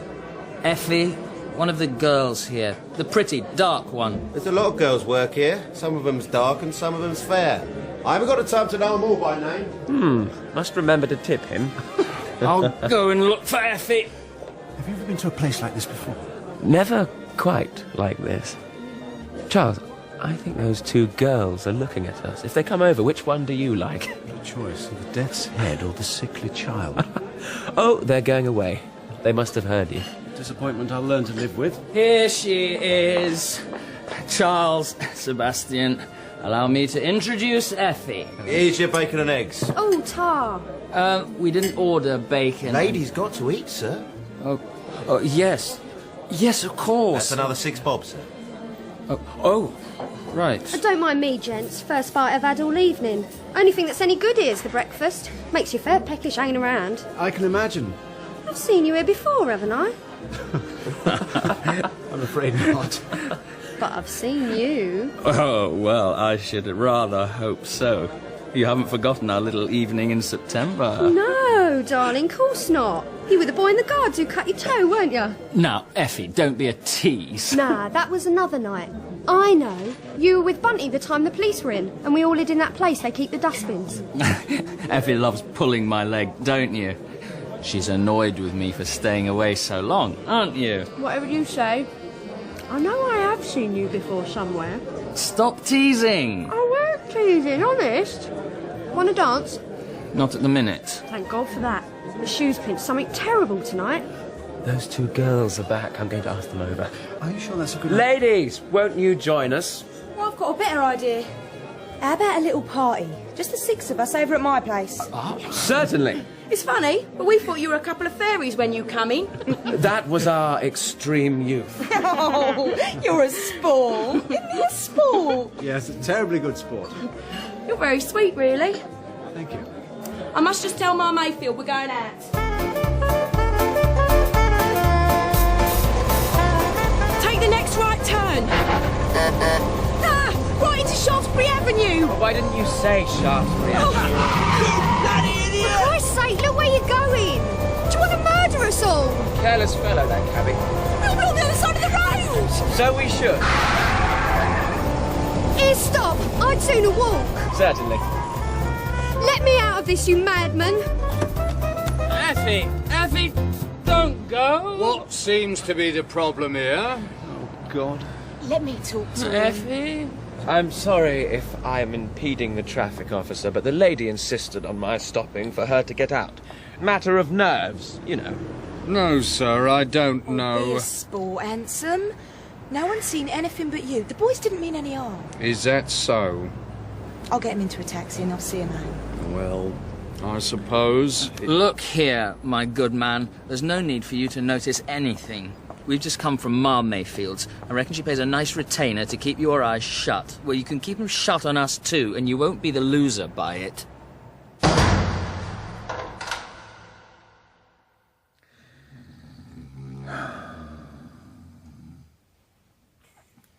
I say, Charles, are you there? Yes. Is that boy snoring? Yes. And I think he's got a damn nerve going to sleep after getting us into this. It's a hell of a business. Can't we get bail or something? Rex Mottram. He's the man. He'd be in his element here. Constable! Constable! I wish to speak to the officer in charge. We had to do our duty, you understand. Of course, Sergeant. We really took the young men into custody for their own protection. Of course, and I'm sure that they are duly contrite. Actually, I'm pretty damned angry, and I wish to make a formal complaint. Shut up, boy. I have been denied legal representation, and consequently my civil rights as a citizen... You better leave all the talking to me. Now, Sergeant, would you like a cigar, by the way? Oh, that's very civil of you, sir. Now, let's see how best we can resolve this little problem, shall we? Morning, boys. Come along. There's a busy day ahead. It's important to make a good appearance at court. Luckily, none of you look much the worse for wear. Thanks for sorting things out, Rex. Yes, thank you. It's not over yet. Sebastian's in a jam. Why me? You're liable to anything up to 6 months imprisonment for being drunk in charge of a car. What? This is all your fault, boy. I like that. You'll come up before Grigg, unfortunately. He takes a rather grim view of cases of this sort. Oh. But all that'll happen this morning is that we'll ask to have Sebastian held over for a week to prepare a defense. Charles and Boy, you will plead guilty, say you're sorry, and pay your $5 fine. I'll see what can be done about squaring the evening papers. On no account make any reference to the old 100th. The police already know we were there. Never mind that. The tarts were sober and aren't being charged.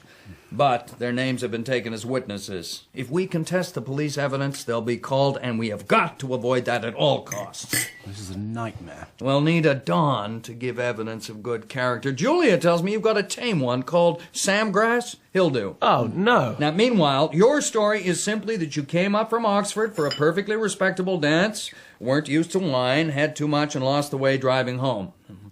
After that, we'll have to see about fixing things with your authorities at Oxford.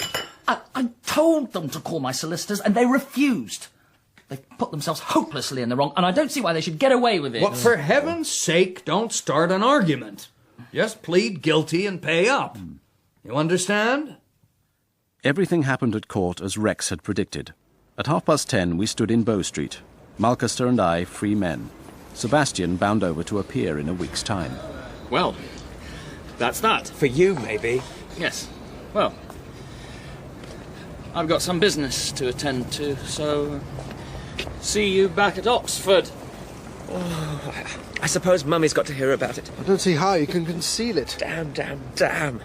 I won't go home. I've nowhere to go. Let's just slip back to Oxford and wait for them to bother us. Why not get hold of Julia? I might go abroad. My dear Sebastian, you'll only be given a talking to and fined a few pounds. Yes, but it's all the bother. Mummy and Bridie and all the family and the Dons. I'd sooner go to prison. If I just slip abroad, they can't get me back, can they?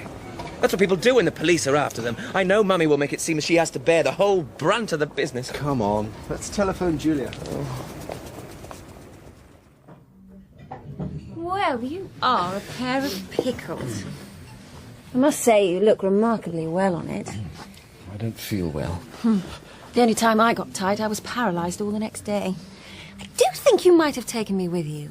The ball was positively lethal, and I've always longed to go to the old 100th. Is it heaven? So you know all about that, too? Rex telephoned me this morning and told me everything. What were your girlfriends like? Don't be prurient. Mine was like a skull. Mine was like a consumptive. Oh, goodness. Does Mummy know? Not about your skulls and consumptives. She knows you were in the clink, I told her. She was divine about it, of course. Was she? You know, anything Uncle Ned did was always perfect, and he got locked up once for taking a bear into one of Lloyd George's meetings. So she really feels quite human about the whole thing. Oh, she wants you both to have lunch with her. Oh, God.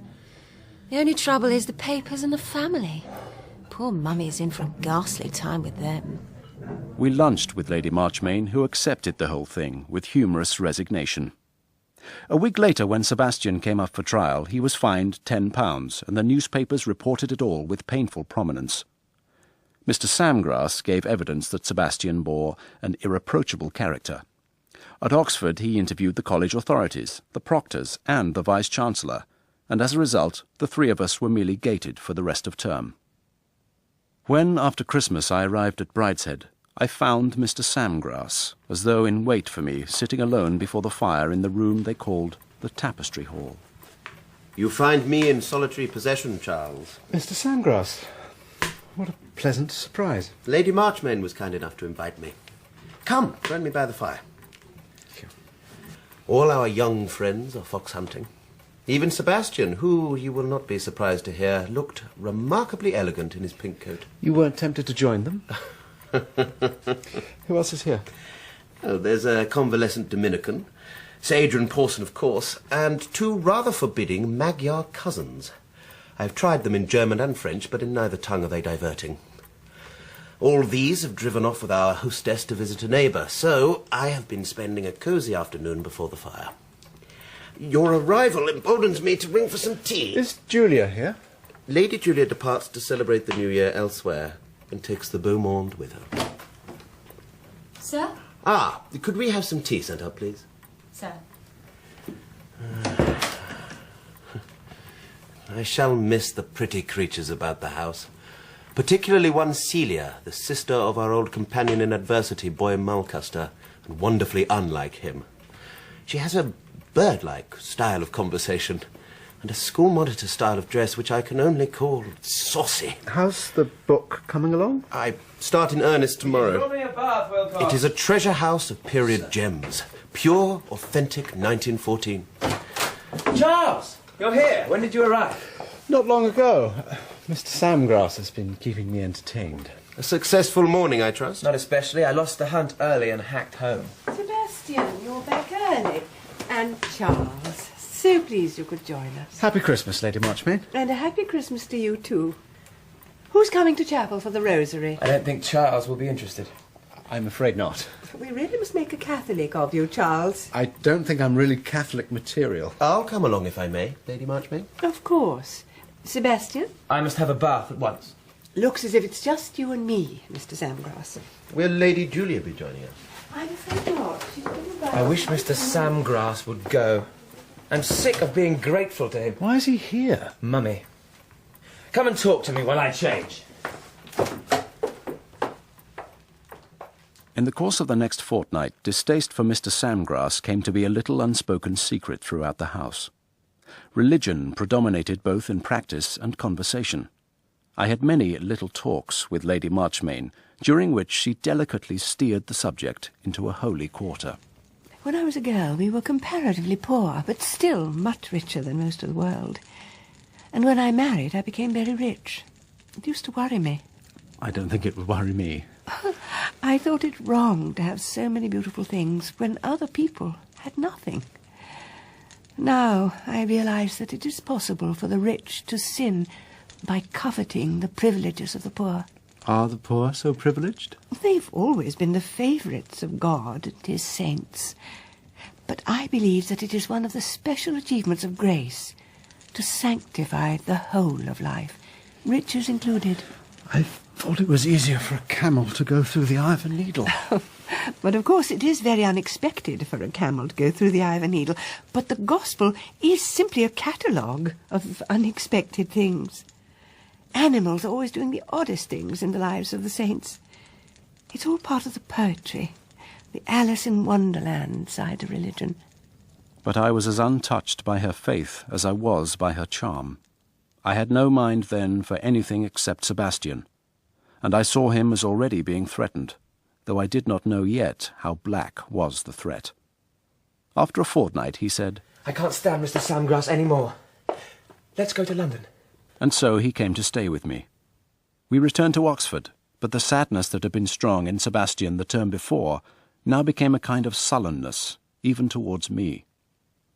When he was gay now, it was usually because he was drunk, and when drunk he developed an obsession with mocking Samgrass, either serenading him under his windows, Greener Samgrass, Samgrass greener, or on the telephone. Hello? green ass, Samgrass, Samgrass green ass. Very amusing, Sebastian. Now, why don't you go and sober up? Why don't you go? Good night, Sebastian. It was during this term that I began to realize that Sebastian was a drunkard in quite a different sense to myself. I got drunk often, but through an excess of high spirits. Sebastian drank to escape. The Easter party at Brideshead was a bitter time. Sebastian had been drinking hard for a week. What's become of Sebastian? I haven't seen him all day. All right. He's gone to lie down. His cold's worse. Oh, dear. I hope he isn't getting flu. I thought he had a feverish look once or twice lately. Is there anything he wants? No, he particularly asked not to be disturbed. Poor thing. Perhaps I'll call in to see him on my way up to dress. Oh, I really wouldn't.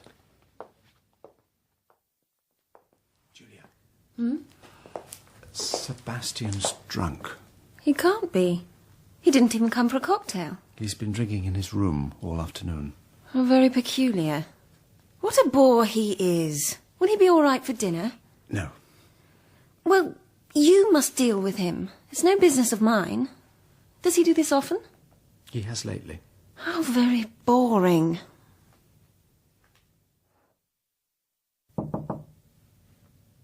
Yes? It's me. Can I come in? Hold on.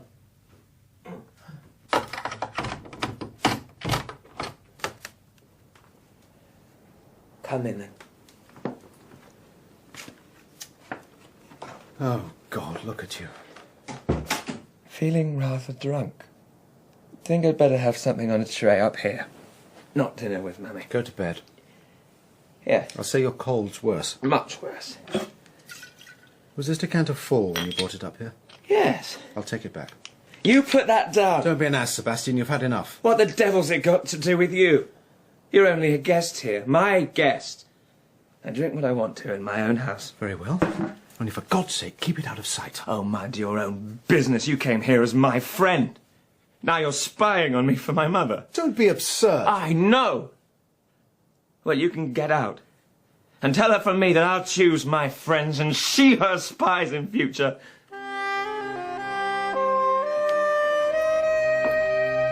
Ah, Charles. Sorry I'm late. I've been in to see Sebastian. His cold has come on rather badly. He's gone to bed and says he doesn't want anything. Poor Sebastian. You'd better have a glass of hot whiskey. I'll go and have a look at him. Oh, don't, Mummy, I'll go. I'll go. I really think you'd prefer Shall to... be a minute. I popped in to have a look at your painting earlier, Charles. Oh, it's still in a rather unfinished state. I like it. Thank you. It reminds me of Claude. All those feathery trees and ruins and allusions to classical antiquity. I'm flattered to be mentioned in such luminous company. The garden room will look lovely when it's finished. You were right, Charles. He doesn't seem to want anything. How was he? Well, I don't know. But I think he's rather drunk. Cordelia. Charles, is this true? Yes. Dinner is served. We went into the dining room where the subject was not mentioned. When Brideshead and I were left alone, he said, Did you say Sebastian was drunk? Yes. Extraordinary time to choose. Couldn't you stop him? No. No. I don't suppose you could. I once saw my father drunk in this room. I wasn't more than about 10 at the time. You can't stop people if they want to get drunk. My mother couldn't stop my father, you know. The more I saw of this family, the more singular I found them. But the horrors of that evening were not yet over. Well, I think I shall visit the chapel before bed, if anyone would care to join me. Come to apologise. Sebastian, dear, do go back to your room. We can talk about it in the morning. Not to you. Come to apologise to Charles. There's really no... I was bloody to you, and you're my guest. He's my guest, and my friend, and I was bloody to him. Come on.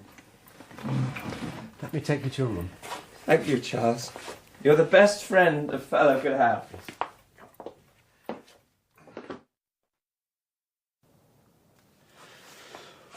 Time you were in bed. Bed, yes. Why'd you take their side against me? I don't, Sebastian, really. I knew you would, if I let you meet them. He said more than I can bear to remember, even at 20 years' distance. At last I got him to sleep, and very sadly went to bed myself. What the hell? Sebastian! Morning. I've been down to the stables trying to get a car, but everything was locked. We're off. Cigarette? No. What do you mean off? Where are you going? I don't know. London, I suppose. Can I come and stay with you? Of course. Well, get dressed. They can send our luggage on by train. We can't just go like this. We can't stay. There's smoke coming from some of the chimneys. They must have opened the stables. Come on. I can't just go. I must say goodbye to your mother. Sweet bulldog. Well, I don't happen to like running away. And I couldn't care less. And I shall go on running away as far and as fast as I can. You can hatch up any plot you like with my mother. I shan't come back. That's how you talked last night. I know. I'm sorry, Charles. I told you I was still drunk. If it's any comfort to you, I absolutely detest myself. It's no comfort at all. It must be a little, I should have thought. Well, if you won't come, give my love to Nanny. You're really going? Of course. Oh, shall I see you in London? Yes, I'm coming to stay with you.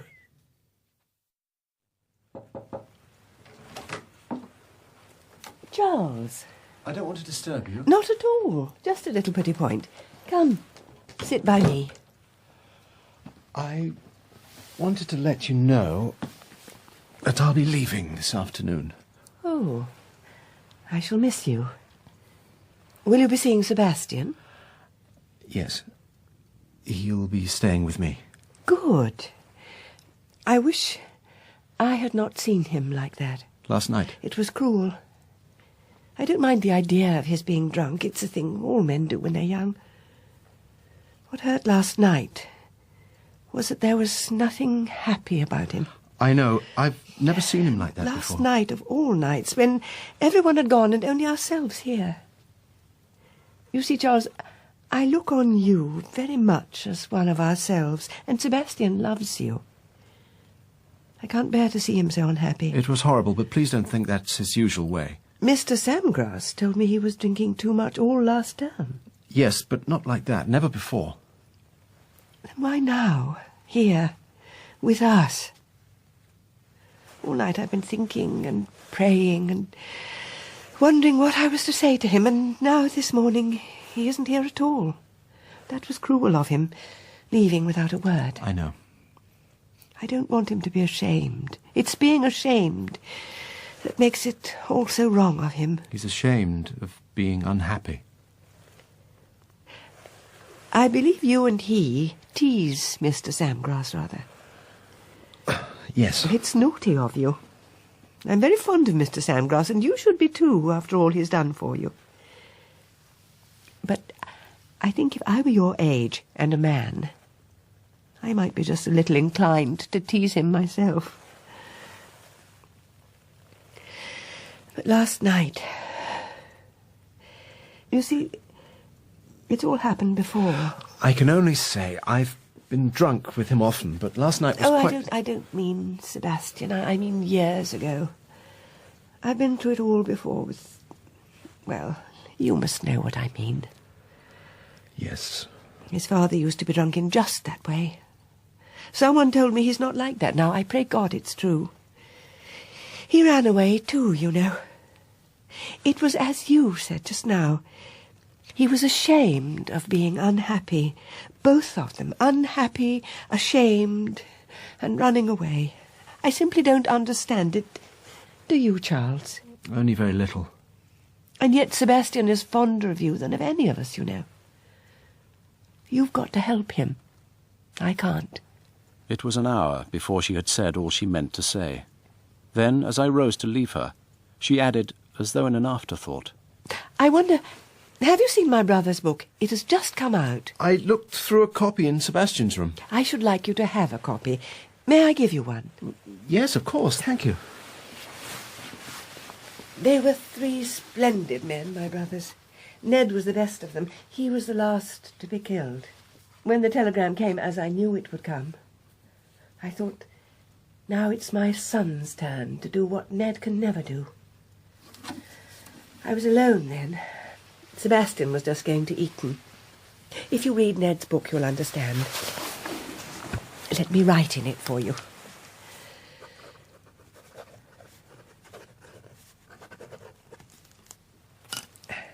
There.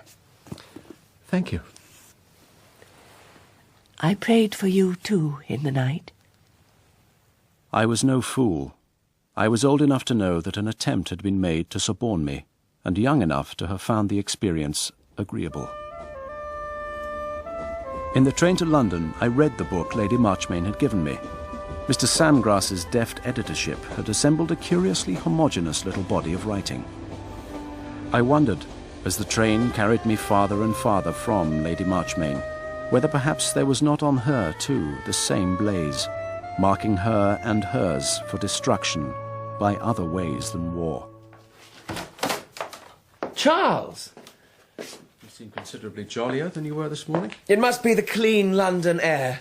Cordelia sent you her special love. And did you have a little talk with Mummy? Yes. Have you gone over to her side? No. Oh. I'm with you, Sebastian. Contra mundum. Thank you, Charles. But the shadows were closing around Sebastian. We returned to Oxford, and once again the gillyflowers bloomed under my windows. But it was not as it had been. We looked for lodgings for the coming term and found them in Merton Street, a secluded, expensive little house near the tennis court. Hello, Charles. Oh, hello. And what have we here? Oh, yes, that's good. I haven't read that, but hear favourable reports. I hear you're planning to share digs with Sebastian. Yes. So he is coming up this term. Why shouldn't he be? I don't know. I somehow thought perhaps he wouldn't. I'm always wrong about things like that. I like Merton Street. So do we. Your book, sir. Thank you. Can I help you, sir? Just this, please. Have you read the Tractatus Logico-Philosophicus, Charles? I don't believe I have. Word is this fellow Wittgenstein's a great new mind. Really? Don't think me interfering, you know. But I shouldn't make any definite arrangement in Merton Street until you're sure. But I shouldn't make any definite arrangement in Merton Street until you're sure. Yes, there's a plot on. Drink? Oh, thanks. Is this a real plot? Or something you've conjured up in your imagination? Oh, it's real enough. Mummy wants me to go and live with Monsignor Bell. Why didn't you tell me? Because I'm not going to live with Monsignor Bell. I still think you might have told me about it. When did it start? Oh, it's been going on. Mummy's very clever, you know. She saw she'd failed with you. I expect it was the letter you wrote after reading Uncle Ned's book. I hardly said anything. That was it. If you were going to be any help to her, you would have said a lot. Uncle Ned is the test, you know. But it seemed she had not quite despaired. For a few days later, I got a note from her. I shall be passing through Oxford on Tuesday and hope to see you and Sebastian for luncheon. I should like to see you alone for 5 minutes before I see him. Is that too much to ask? I will come to your rooms at about 12. What charming rooms. I rather like them. My brother Simon and Ned were here, you know. Oh, and what a lovely drawing. It must be one of yours. It is. Everyone loves your paintings in the garden room. We shall never forgive you if you don't finish them. I expect you've guessed already what I've come to ask. Is Sebastian drinking too much this term? If he were, I shouldn't answer. As it is, I can say no. I believe you. Thank God. Seated one day at the organ, I was weary and ill at ease, and my fingers wandered idly over the noisy keys.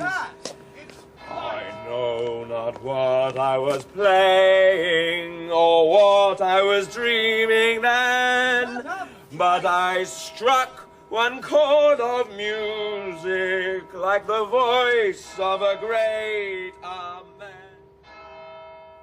Lady Marchmain came to see me again. We talked as we walked. You must believe me that when I told you Sebastian was not drinking, I was telling you the truth as I knew it. I know you wish to be a good friend That's to not him. what I mean.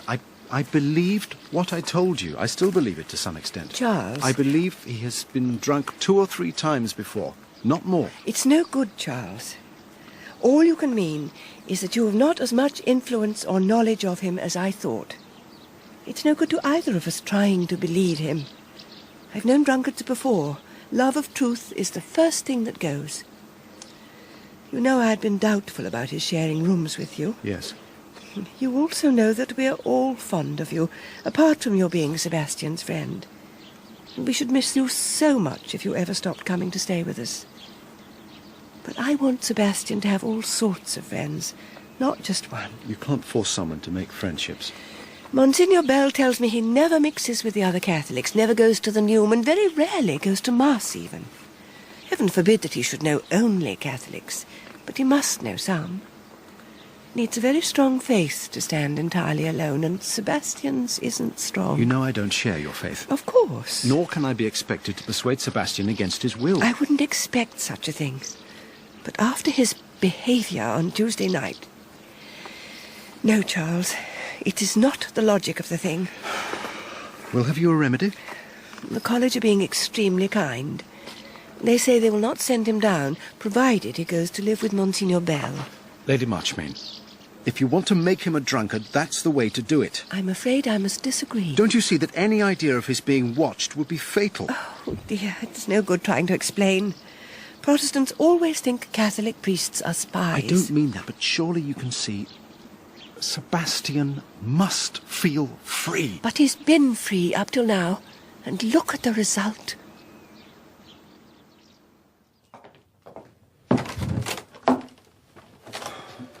I take it you've just come from Mummy.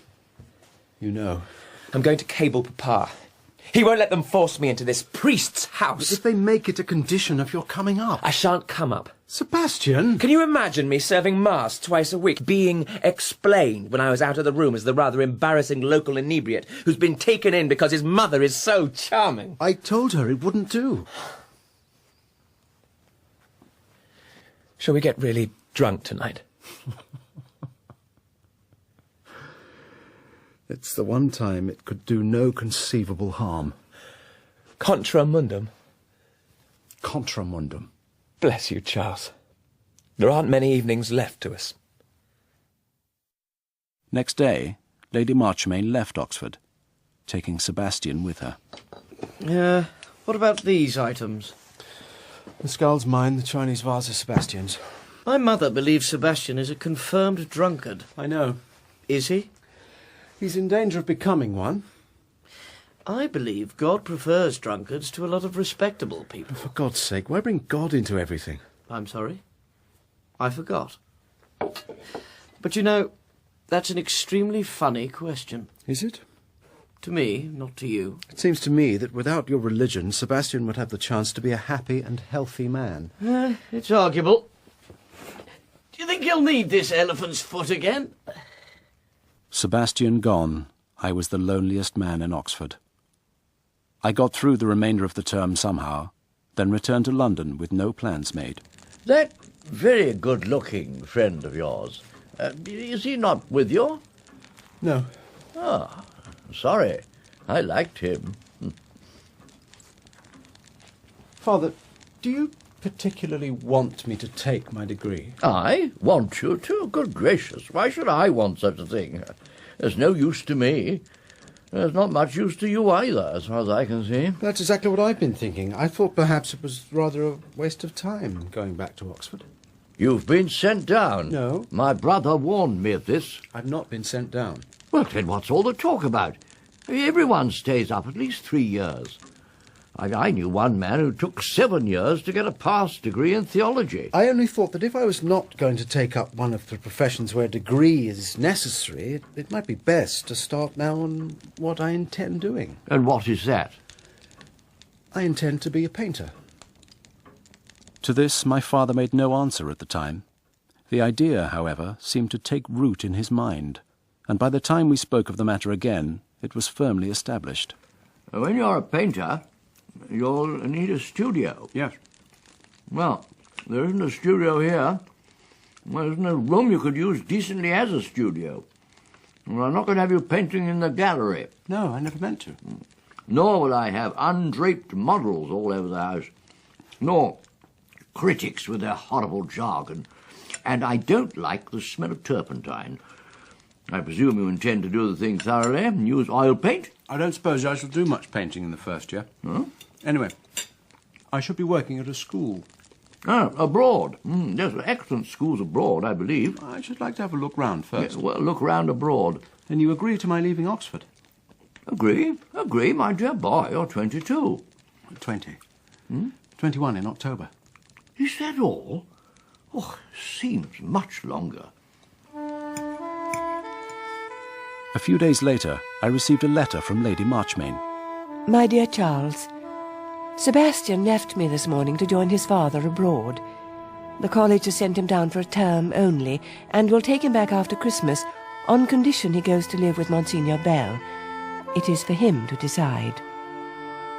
Meanwhile, Mr. Samgrass has very kindly consented to take charge of him. As soon as his visit to his father is over, Mr. Samgrass will pick him up, and they will go together to the Levant. When they come home at Christmas, I know Sebastian will want to see you, and so shall we all. Yours sincerely, Teresa Marchmain. Now, this photograph is the caravan at Aleppo in the courtyard of the inn. That's our Armenian cook, Begid Biam. It was 2 days after Christmas, and my first evening back at Brideshead. That's me on a pony. And that's the tent folded up. Cordelia, sorry. It was also Sebastian and Mr. Samgrass's first evening since returning from their trip to the Levant. Now, I took this just as we reached the top of the pass. Then we heard the galloping horses behind, and 2 soldiers rode up and turned us back. The general had sent them, and they reached us only just in time. There was a band not a mile ahead. A band? Goodness. I suppose the sort of folk music you heard in those parts is very monotonous. Dear Lady Marchmain, a band of brigands. Quiet, Cordelia. The mountains are full of them. Stragglers from Kamal's army. Greeks who got cut off in the retreat. Very desperate fellows, I can assure you. Do pinch me, Charles. Ouch! So, you never got to wherever it was? Sadly not. Weren't you terribly disappointed, Sebastian? Me? I don't think I was there that day, was I, Sammy? That was the day you were ill. I was ill. That's a rather tiresome Kurd. It was plain to anyone with a poker sense that Mr. Samgrass held a very imperfect hand, and, as I watched him, I began to suspect that he was not only bluffing, but cheating. There was something he must say, did not want to say, and did not quite know how to say to Lady Marchmain about the whole Levantine tour. Bartoum? Of course I haven't got them in chronological order yet. All guides and ruins and mules. Where's Sebastian? He held the camera.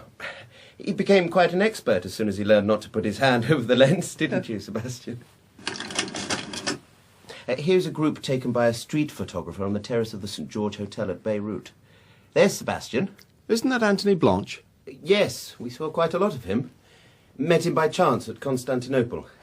A delightful companion. He came with us all the way to Beirut, didn't he, Sebastian? Come and see Nanny, Charles. Can I come too? Aren't you at all pleased to be home? Of course I'm pleased. Well, you might show it a bit. I've been looking forward to it so much. Come in. Hello, Nanny. Hello. Hello, dears. Ooh, you are looking peaky, Sebastian. I expect it's all that foreign food. Looks as though you've been having some late nights, too. One or two. I can see it in your eyes. Dancing, I suppose. Oh, and that shirt needs darning. Bring it to me before it goes to the wash. And what have you been up to, Master Charles? I've been studying art in Paris. Paris, is it? Do you live in a garret? Actually, I've got some rather nice rooms on the Ile Saint-Louis. I've never understood why artists feel the need to starve in garrets. I suppose I always thought it was good for the soul, like fast days. Are your friends all bohemians and frightfully debauched? What do you know about debauchery, child? Half of them want to earn a living doing advertisements for Vogue and decorating nightclubs. Modern art is all bosh, isn't it, Charles? Great bosh. Oh, I'm so glad. I had an argument with one of our nuns, and she said we shouldn't try and criticise what we didn't understand. Now I shall tell her I have it straight from a real artist, and snubs to her. Ooh, Cordelia. Presently it was time for Cordelia to go to her supper, and for Sebastian and me to go down to the drawing room for cocktails. What will you have, Charles? Oh, just a... That's odd, no cocktail tray. Oh, it really doesn't matter. Matter? Of course it matters. I'll ring for Wilcox. How was Anthony? He had a beard. A beard? It looked absurd. I can't imagine him with a beard. I made him take it off. My lord? Where's Wilcox? Mr. Wilcox is upstairs with her ladyship. Well, never mind. Bring the cocktail things. Mr. Wilcox has the keys, my lord. Oh, for goodness. Send him in with them when he comes down. Yes, sir. Did Anthony talk much about what he's been doing? Incessantly. Most of it lies, I should imagine. What happened to his German policeman? He said something about it. Where on earth is Wilcox? I'm sure it would... I don't want a cocktail anyway. Ah, Sebastian. I'm off to my bath, Bridie. Perhaps you'd give Charles a drink. I should go and dress, too. Just a moment, Charles. There's something I've got to explain. My mother has given orders that no drinks are to be left in any of the rooms. You'll understand why. I can guess. If you want anything, ring and ask Wilcox. Only better wait until you're alone.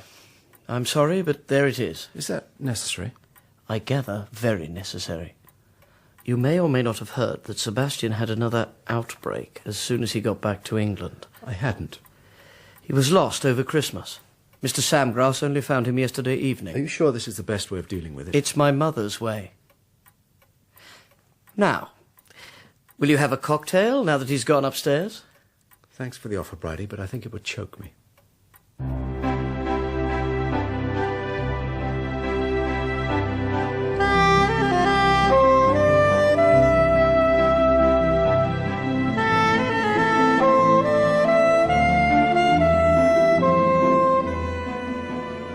In the second of 4 episodes of Brideshead Revisited by Evelyn Waugh, adapted for radio by Jeremy Front, Charles Ryder was played by Ben Miles, Sebastian was Jamie Bamber, Mr. Ryder, Benjamin Whitrow, Lady Marchmain, Eleanor Bron, Julia, Anne-Marie Duff, and Brideshead, Toby Jones. Lord Marchmain was Edward Petherbridge, Cara, Liza Sadovy, Rex Mottram, William Hope, and Mr. Samgrass, Thomas Arnold. Boy Mulcaster was Tom Smith, the charge officer, Martin Hyder, Death's Head, Emma Williams, and Sickly Child, Laura Doddington. Cordelia was Abby Ford, Nanny Hawkins, Anne Beach, and Wilcox, Andrew Wincott. The music was composed by Neil Brand. The director was Marion Nancaro.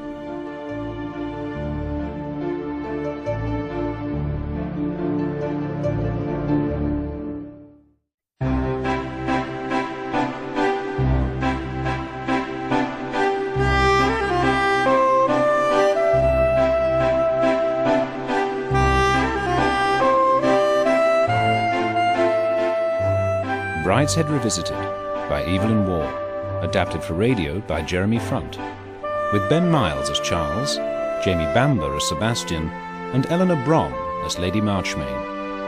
Episode 3.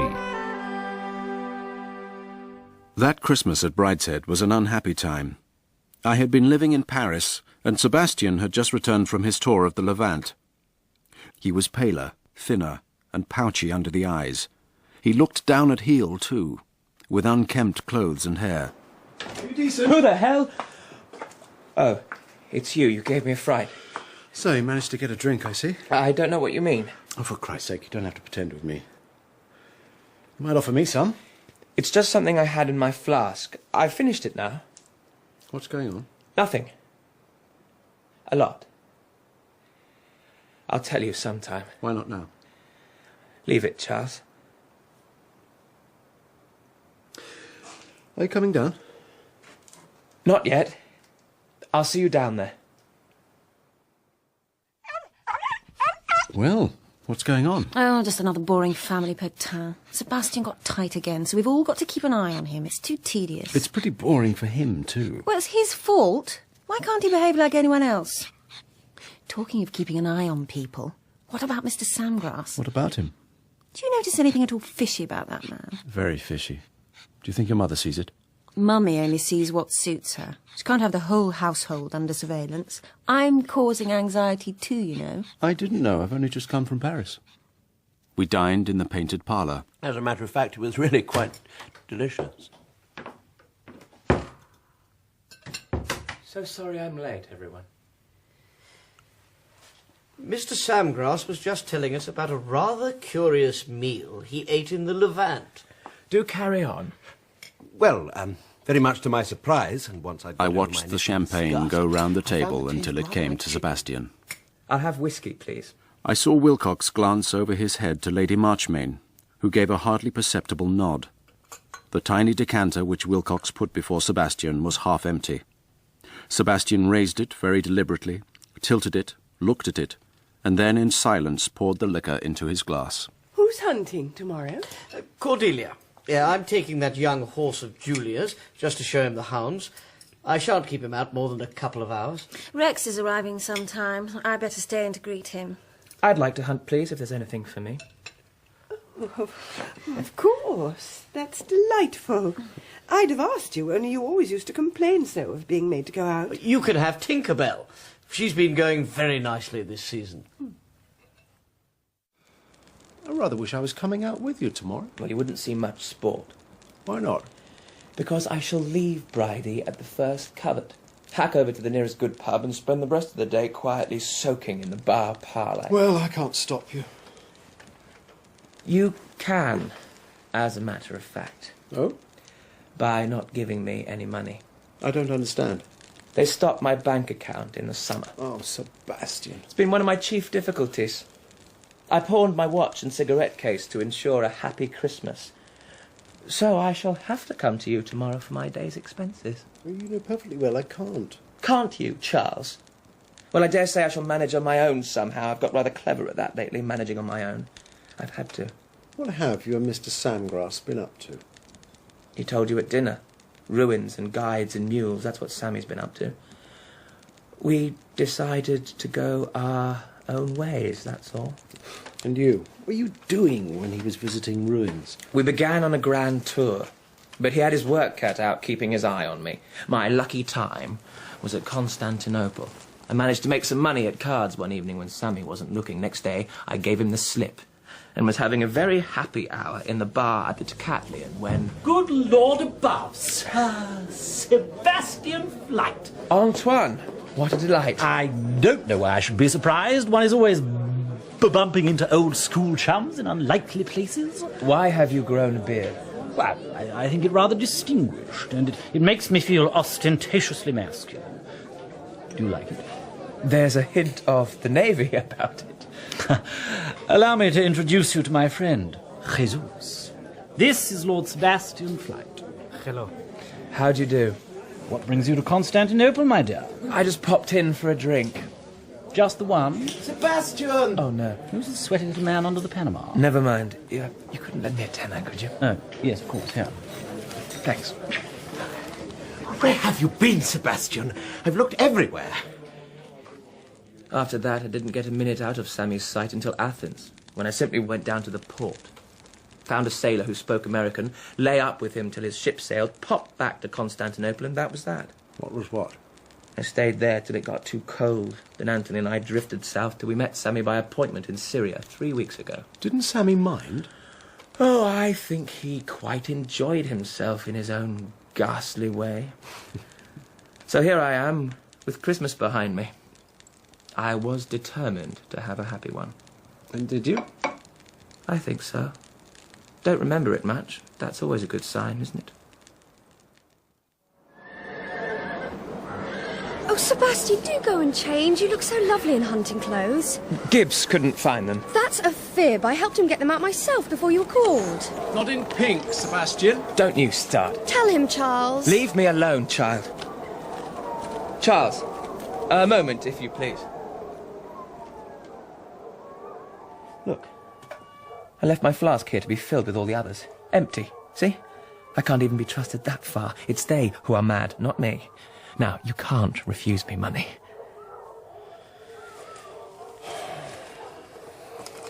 Here's £1. More? Just one. Thanks. You're assured a place in heaven. So, Sebastian is in pursuit of the fox, and our little problem is shelved for an hour or two, eh? I heard all about your grand tour last night. Ah, I rather supposed you might have. I did not harrow our hostess with all that. No. After all, it turned out far better than anyone had any right to expect.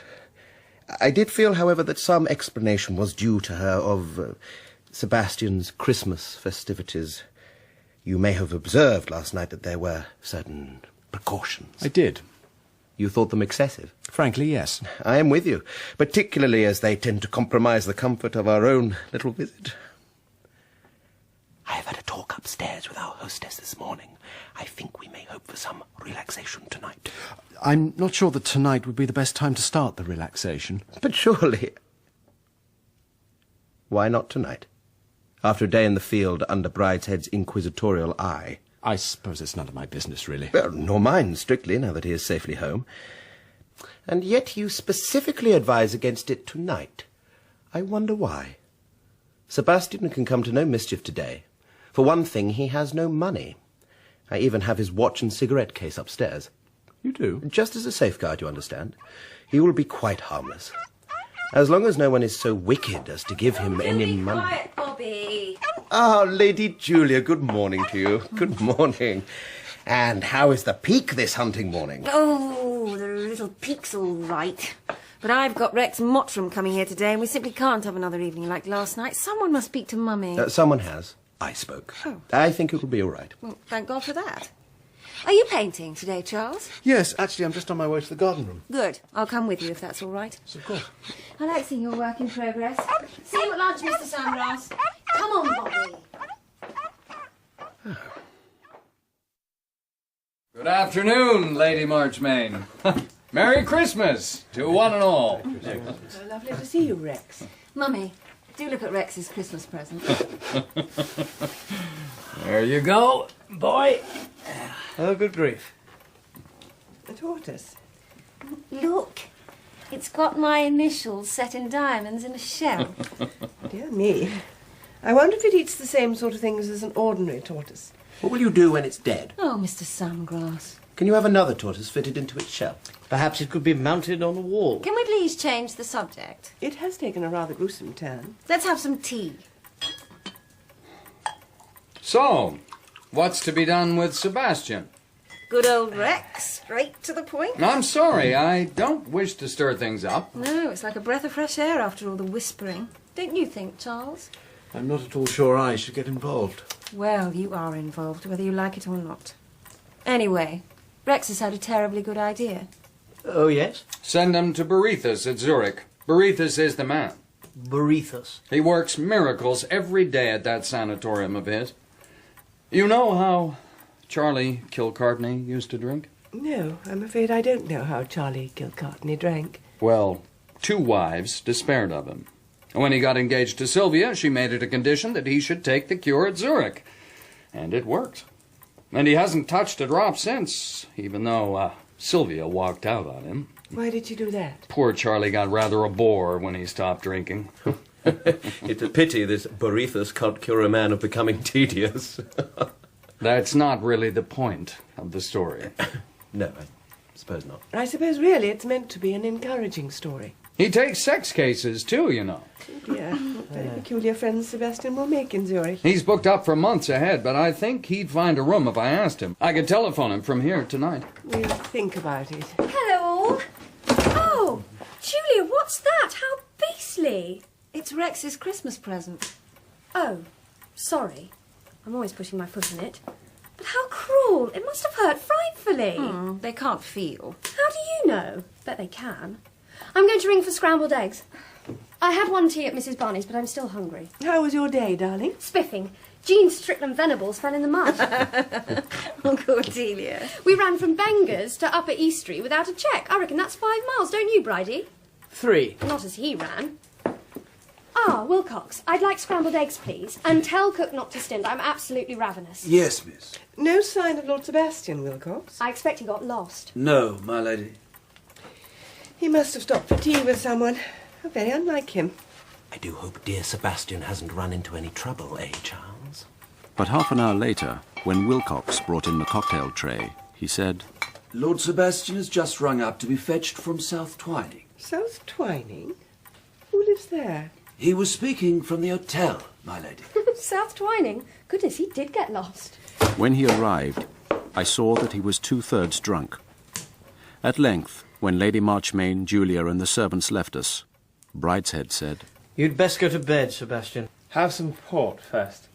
Yes, have some port if you want it, but don't come into the drawing room. Too bloody drunk.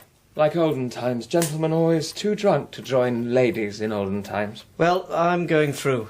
Good night. Shall I stay, Sebastian? No, you join the ladies, Charles. Join the ladies, like a gentleman. And you, Sammy. You know, I think he must have been drinking by himself today, Charles. Where did he get the money?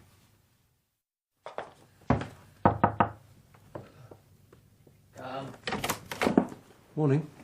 Oh, is it? Shall I open the curtains? I'd rather you didn't. Tell me honestly, do you want me to stay here at Brideshead? No, Charles. I don't believe I do.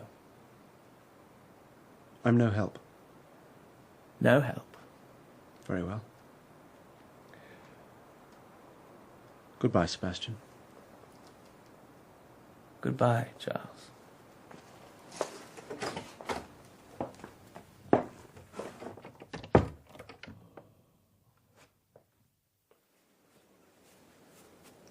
Charles? Lady Marchmain, I was just coming to find you. Sadly, I must leave. There's something I must ask you. Did you give Sebastian money yesterday? Yes. Knowing how he was likely to spend it? Yes. I don't understand. I simply don't understand how anyone can be so callously wicked. We all liked you so much. Did you hate us all the time? I don't understand how we deserved it. But I was unmoved. There was no part of me remotely touched by her distress. It was as I had often imagined being expelled from school. I almost expected to hear her say, I have already written to inform your unhappy father. But as I drove away and turned back to take my last view of the house, I felt that I was leaving a part of myself behind, and that wherever I went afterwards I should feel the lack of it, and search hopelessly, as ghosts are said to do. Thus I returned to Paris. Darling Charles, I was so very miserable when you went. You might have come and said goodbye. I heard all about your disgrace, and I'm writing to say that I'm in disgrace too. I sneaked Wilcox's keys and got whiskey for Sebastian, and got caught. And there was and is an awful row. Mr. Samgrass has gone. Good. And I think he's in a bit of disgrace too, but I don't know why. Mr. Mottram is very popular with Julia. Bad. And is taking Sebastian away. Bad, to a German doctor. Julia's tortoise disappeared. We think it buried itself, as they do, and there goes a packet. Expression of Mr. Mottram's. I am very well. With love from Cordelia. Have you got him? Sebastian's given you the slip. We arrived in Paris last night, and we're going on to Zurich today. I left him at the Lottie after dinner, as he said he was tired, and went round to the Travellers for a game. So you came back and found him gone? I wish I had. I found him sitting up for me. I had a run of luck at the Travellers and cleaned up a packet. Sebastian pinched the lot while I was asleep. All he left me were 2 first-class tickets to Zurich, stuck in the edge of the looking-glass. I had nearly 300 quid, blast him. And now he may be anywhere. Anywhere. You're not hiding him by any chance? No. My dealings with that family are over. I think mine are just beginning. I say, won't you dine with me tonight? Yes. Where? Well, I usually go to Chiro's. Why not pie out? Never heard of it. I'm paying, you know. I know you are. Let me order dinner. All right. Shall we say 8? The Marchioness got what she called a bad conscience about you. Oh, did she now? She piled it on pretty thick, I gather, at your last meeting. Callously wicked. Hard words. Mr. Samgrass came a cropper. Good. Julia gave him away. He'd begun to stick his nose into our affairs, you see. So, one afternoon when Sebastian was tight, she got the whole story of the grand tour out of him. And that was the end of Mr. Samgrass. And what about the row with Cordelia? Oh, that eclipsed everything. The kid's a walking marvel. She'd been feeding Sebastian whiskey right under our noses for a week. That's when the Marchioness finally crumbled. You know, she's a very sick woman. No. Might peg out any minute. How on earth do you know? Oh, it's the kind of thing I hear. The way her family are going at the moment, I wouldn't give her more than a year. Good God. I know just the man for her in Vienna. But Ma Marchmain won't do anything about it. I suppose it's something to do with her crackpot religion. Not to take care of the body. You know, the food here isn't half bad. I know. Someone ought to take this place up and make something of it. I'll tell you another thing, too. The Flytes will get a jolt financially soon if they don't look out. I thought they were enormously rich. People like that are poorer than they were in 1914, and the Flytes don't seem to realize it. I don't mean they'll be paupers, but there'll be a shake-up coming soon when the upper classes get the wind up. The first idea is usually to cut down on the girls, and that is why I'd like to get the little matter of a marriage settlement through before it comes. You see, Ma Marchmain doesn't like me, and I don't care. It's not her I want to marry. She says we live in different atmospheres. But Julia happens to fancy my atmosphere. And then the old girl brings up religion. They all bring up religion. I've nothing against her church. She can bring the children up Catholic. I'll make all the promises they want. And then there's my past. You may know I've been tied up with someone else for a year or two. Yeah, I'd heard something. Well, that's all washed up. And Ma Marchmain was too delicate to mention the subject. All she'd say was that I had notoriety. But what does she expect as a son-in-law? A sort of half-baked monk like Brideshead? Anyway, I don't want to marry without doing the thing properly. Nothing hole in the corner. Well, that's why I'm off to see the old man. I gather he's likely to agree to anything he knows will upset the Marchioness. You're off to Venice? Monte Carlo. And that's where he is at the moment. Garçon! Oui, monsieur. What other brandy have you got? Oh, this is not good? Yeah, I think you probably got something a little better, eh? Something a little older tucked away? Un moment, s'il vous plaît, monsieur. Yes. So they gave Rex a balloon the size of his head and wheeled out of its hiding place the vast and mouldy bottle they kept for people of Rex's sort. Ah, that's the stuff. You see, Charles, they've always got some tucked away, but they won't bring it out unless you make a fuss. At the beginning of May, the engagement was announced, and in the middle of June, Rex and Julia married very quietly at the Savoy Chapel. No royalty was present, nor was the Prime Minister, nor any of Julia's family. It sounded to me like the kind of hole-in-the-corner affair Rex was anxious to avoid. I returned to London in the spring of 1926 for the general strike. Hello, Father. Charles? Oh, dear. How delightful to see you again so soon. I've been abroad for 15 months. 15? Is it really? You come at a very awkward time, you know. They're having another of these strikes in 2 days. Oh, such a lot of nonsense. And I don't know when you'll be able to get away. One of my friends had been asked to a party in Regent's Park. I was scarcely inside the door when I heard an unmistakable voice. Do stop goggling at the dancers, boy. They are artists, my dear Malcaster, very great artists, to be revered. Speaking of artists, here's the divine Charles Ryder. Thank God, here's someone I know.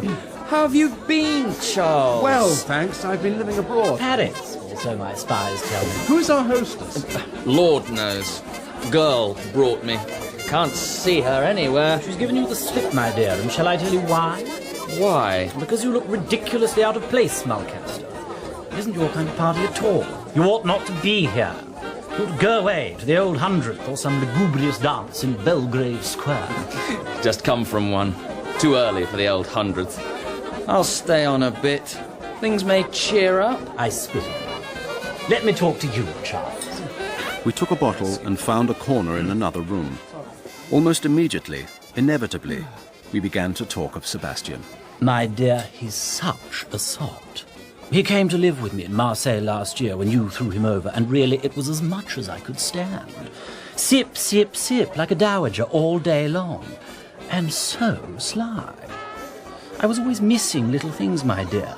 Things I rather liked. And you're certainly with Sebastian? Taking things, I mean? Well, admittedly, there were some rather queer fish coming in and out of my little apartment. Who knows better than you my taste for queer fish? But eventually we found the pawn shop where Sebastian was popping them. I can see that puritanical, disapproving look in your eye, dear Charles, as though you thought I had led the boy on. Heaven forfend, Antoine. I said to him again and again, why drink? If you want to be intoxicated, there are so many much more delicious things. So I took him to quite the best man. Everyone we know had been using him for years. But Sebastian gave him a bad check, and a lot of very menacing men came round to the flat. Thugs, my dear. Ah, there you are. Still here, then, boy? Not a soul in the place I ever set eyes on before. All black fellows.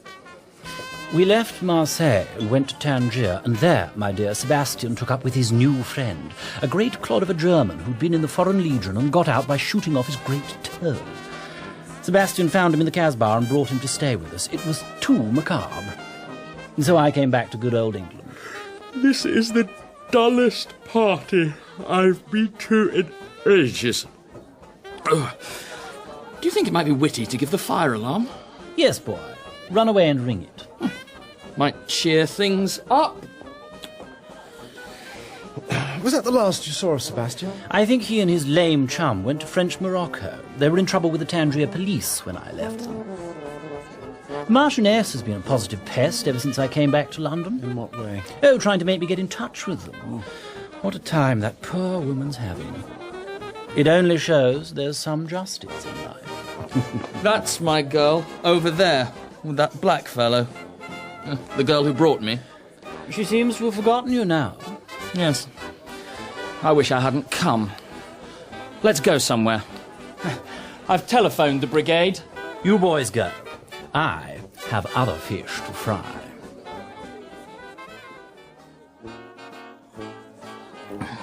We were too young to fight in the war. Yes. Other chaps fought, millions of them dead. Not us. No. We'll show 'em. We'll show the dead chaps we can fight too. That's why I'm here. Rallying to old country in the hour of need. What you in? Nothing yet. Only one thing to join. Bill Meadows' show. Defence Corps. I'll join. So I joined Bill Meadows' show, which was a flying squad, protecting food deliveries to the poorest parts of London. It's just like the Eton Wall game. Come on, Charles, let's get stuck in. Watch out! Why? Help me with the policeman. My mate's over there. He's in a bad way. Don't worry, someone will get him. Charles, I think the mob's turning nasty. Look out! Coppers! Right, now's our chance. Come on, Charles, let's get him! That was my only taste of action.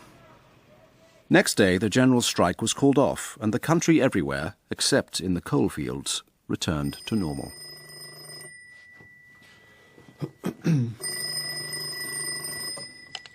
Hello? Hello, Charles? Julia! How did you know I was back in England? Celia Mulcaster told me. She said you and Boy had got into some rumpus together. Yes. How are you? Well, I'm well, but I'm afraid Mummy isn't at all. In fact, she's terribly ill. Oh, I am sorry to hear that. Charles, I know your last meeting was somewhat strained, but she's very anxious to see you. Would you mind awfully? Don't be silly, Julia. Of course I'll come. Charles. Oh, sweet of you to come. Not at all. Mummy's kept asking for you. You know she's dying. You said she was ill, but... She may live a week or two, or she may go at any minute. She's so weak. I'm sorry. Come in. Excuse me, Lady Julia, but I need to pop out to the chemist's. Your mother's asleep. I don't think she'll be receiving more visitors today. Thank you, nurse. Mum.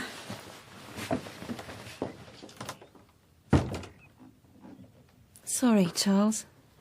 You seem to have had a wasted visit. I can come back. Oh, I hate this room. Let's go somewhere else. I can tell you what she wanted. First, I know Mummy wanted to say how sorry she is. She was so beastly to you the last time you met. That's really not necessary. She's spoken of it often. She knows she was wrong about you. Tell her I understood completely. The other thing, of course, you've guessed. Sebastian. She wants him. I don't know if that's possible, is it? I hear he's in a very bad way. Oh, we cabled to the last address we had, but there was no answer. There still may be time for him to see her.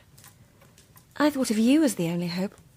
Rex is so busy. Yes, I heard reports of all he's been doing organising the gasworks. Oh, yes. He's made a lot of kudos out of the strike. Will you try and get Sebastian? I'll try.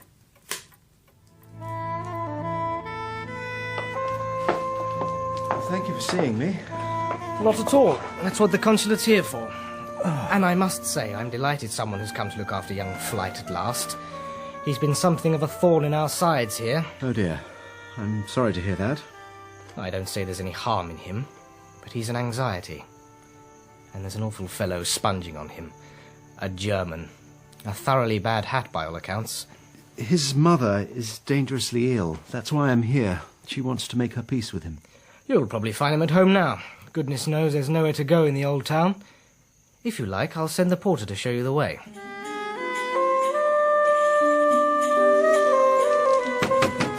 British Lord's house. Waugh! Rise or Siddiq!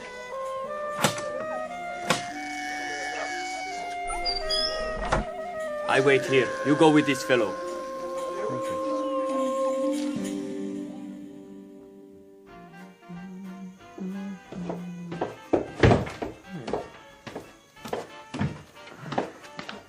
I'm looking for Sebastian Flyte. This is his house, is it not? Yes, but he isn't here. There's no one but me. I've come from England to see him on important business. Can you tell me where I can find him? Sebastian is not well. The Franciscan brother took him away to the infirmary. Maybe they will let you see him, maybe not. I got to go there myself one day soon to have my foot dressed. I'll ask them then. When he is better, they will let you see him, maybe. Mind if I sit? No. You want a beer? No, thanks. You're not Sebastian's brother? No. Maybe you married his sister. I'm only a friend. We were at university together. I had a friend at the university. We studied history. My friend was cleverer than me. A little weak fellow, but so clever. Then one day we said, what the hell, there's no work in Germany. Germany is down the drain. And we went away and walked, and at last we came here. You walked here? Yes. Then we said, there is no army in Germany, but we must be soldiers. So then we joined the Legion. My friend died of dysentery last year, campaigning in the Atlas. When he was dead, I said, what the hell? So I shot my foot. It is now full of pus, though I've done it 1 year. Yes, that's very interesting, but my immediate concern is with Sebastian. Perhaps you could tell me about him. Oh, he's a very good fellow, Sebastian. He is all right for me. Tangier was a stinking place. He brought me here. Nice house, nice food, nice servant. Everything is all right for me here, I reckon. I like it all right. His mother is very ill. I have come to tell him. She rich? Yes. Why don't she give him more money? Then we could live at Casablanca, maybe, in a nice flat. You know her well? You could make her give him more money. Will you give me the name of the hospital Sebastian's in? Sure. I will write it down for you. Tell Sebastian I'm still here and all right. I reckon he's worrying about me, maybe. The hospital where I went next morning was a collection of bungalows between the old and the new towns. It was kept by Franciscans. A bearded, barefooted monk took me to Sebastian's bedside. Charles, when they said a friend was here, I thought they meant Kurt. How are you? I was out of my mind for a day or two. I kept thinking I was back in Oxford. You went to my house. Yes. Did you like it? It's not exactly Charles Street.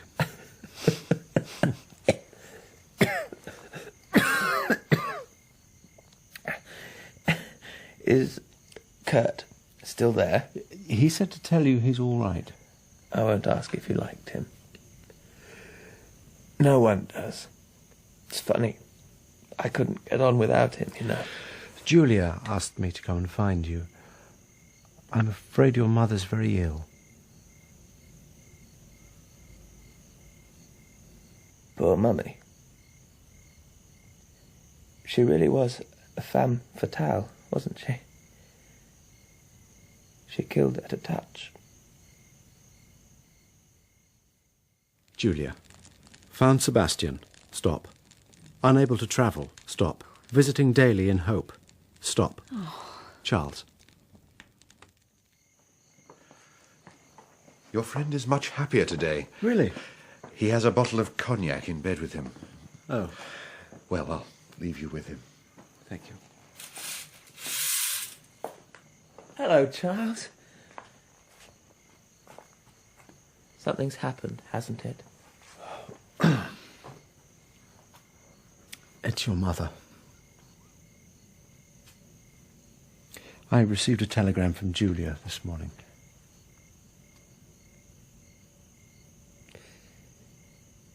Would you like me to go? No. Stay, please. Do you think you might come back to England with me? It would be lovely. But do you think Kurt would like it? For God's sake, you don't mean to spend your life with Kurt, do you? I don't know. He seems to mean to spend his with me. It's all right for him, I reckon, maybe. You know, Charles, it's rather a pleasant change when all your life you've had people looking after you, to have someone to look after yourself. Only, of course, it has to be someone pretty hopeless to need looking after by me.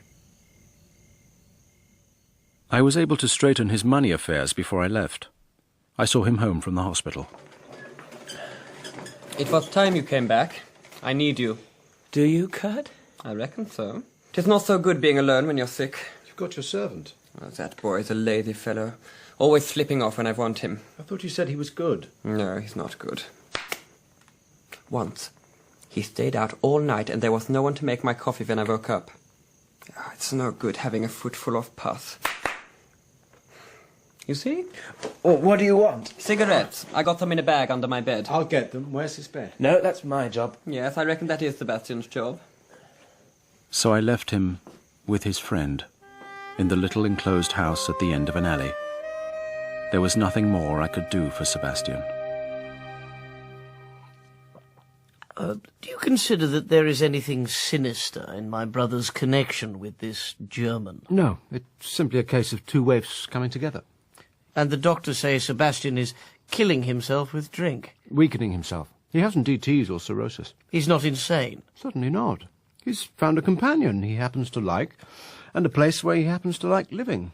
Well, then he must have his allowance, as you suggest. The thing is quite clear. More tea? Thank you. Julia says you specialise in painting architecture. Yes. Would you like to do some paintings of this house? Oh, well. I don't know any artists. 4 small oils of March's my father once done for a record, to keep at Brideshead. I'd like to, very much. Good. You know it's being pulled down. No, why? My father's selling it. They're going to put up a block of flats here. They're keeping the name. We can't stop them, apparently. How sad. Well, I'm sorry, of course, but you think it good architecturally? It's one of the most beautiful houses I know. Can't see it. I've always thought it rather ugly. Perhaps your pictures will make me see it differently. This was my first commission, and I had to work against time. In spite, or perhaps because of that, those 4 paintings are particular favourites of mine. And it was their success that confirmed me in what has since been my career. Hello, Charles. Cordelia. How you've changed. A lot has changed in the past 18 months. May I stay here and watch? Providing you don't talk. I'll be as quiet as a church mouse. I worked on, oblivious to her, until the failing sun made me put down my brushes. It must be lovely to be able to do that. It is. Excuse me, I'm tired. I bet you are. Is it finished? Practically. I must go over it again tomorrow. You wouldn't like to take me out to dinner, would you? I'd like to, very much. How about the Ritz Grill? Oh, yes. If we go out from the garden, we can walk through the park. You've seen Sebastian? Yes. He won't come home, even now? I've just realised that I've underestimated you. I mean, I've underestimated how much you understood of what's been going on. Well, I love him more than anyone. Yes. Sad about March's, isn't it? Terribly. You know they're going to build a block of flats and that Rex wanted to take what he called a penthouse at the top. Isn't it like him? Yes. Poor Julia. That was too much for her, but he couldn't understand at all. He thought she'd like to keep up with her old home. What's going to happen to you? What indeed? There are all sorts of suggestions. Papa won't come back. We thought he might, but he won't. Here we are. They've closed the chapel at Brideshead, briding the bishop. Have they? Mummy's requiem was the last mass said there. It's as though from now on it's always to be Good Friday. I suppose none of this makes any sense to you, Charles, poor agnostic. Not really, but I know it's important to you. Suddenly there wasn't any chapel there anymore. Just an oddly decorated room. I can't tell you what it felt like. Do you know what Papa said when he became a Catholic? Mummy told me once. He said, "You have brought back my family to the faith of their ancestors." Pompous, you know, but it takes people different ways. I never really knew your mother. You didn't like her. I sometimes think when people wanted to hate God, they hated Mummy. What do you mean by that? Well, you see, she was saintly, but not a saint. No one could really hate a saint, could they? They can't really hate God, can they? I've thought about it a lot. It seems to explain poor Mummy.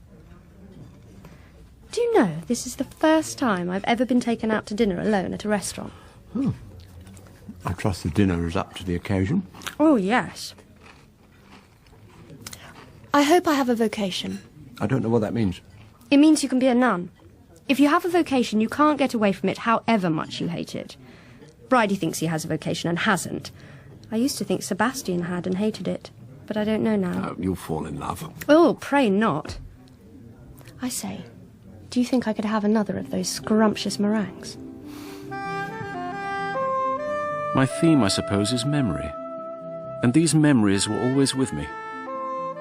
For nearly 10 dead years after that evening with Cordelia, I was never as alive as I had been during the time of my friendship with Sebastian. I published 3 splendid folios: Ryder's Country Seats, Ryder's English Homes, and Ryder's village and provincial architecture. But as the years passed, I began to mourn the loss of something I had known in the drawing room at Marchmain House: inspiration. I went abroad for refreshment among alien styles. I traveled through Mexico and Central America. I found cities where no road led, and mausoleums where a single agued family of Indians sheltered from the rain. There, I made the first drawings for Ryder's Latin America, and every few weeks would dispatch them to my New York agent, then set out again into the wastes.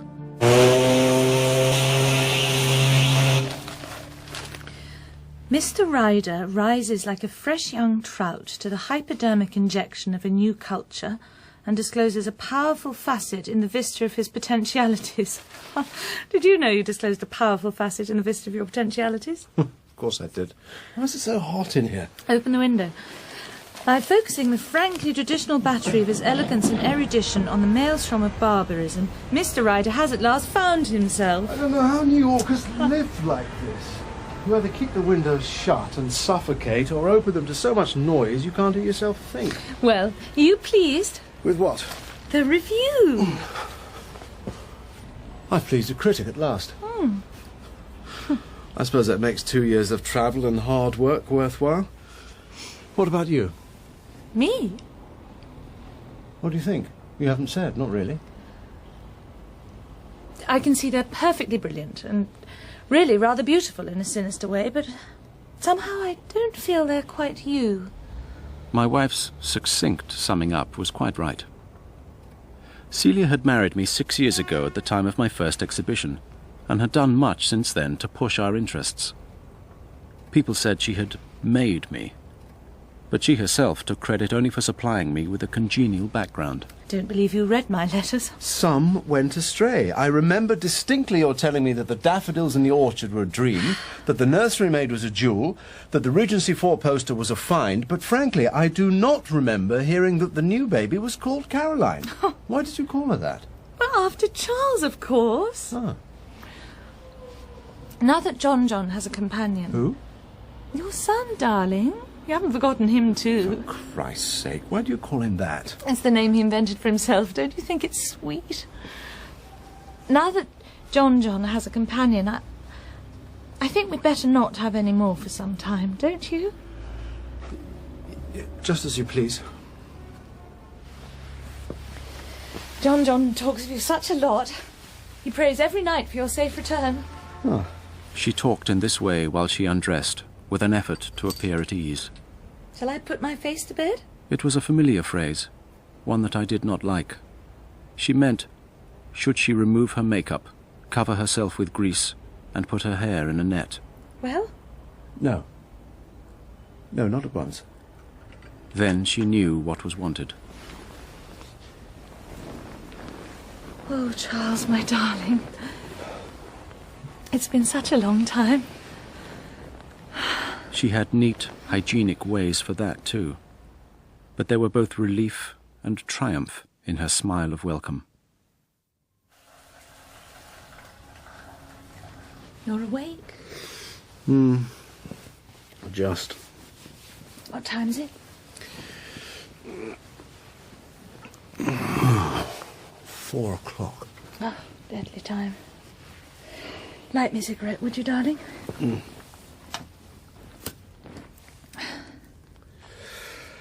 Thanks.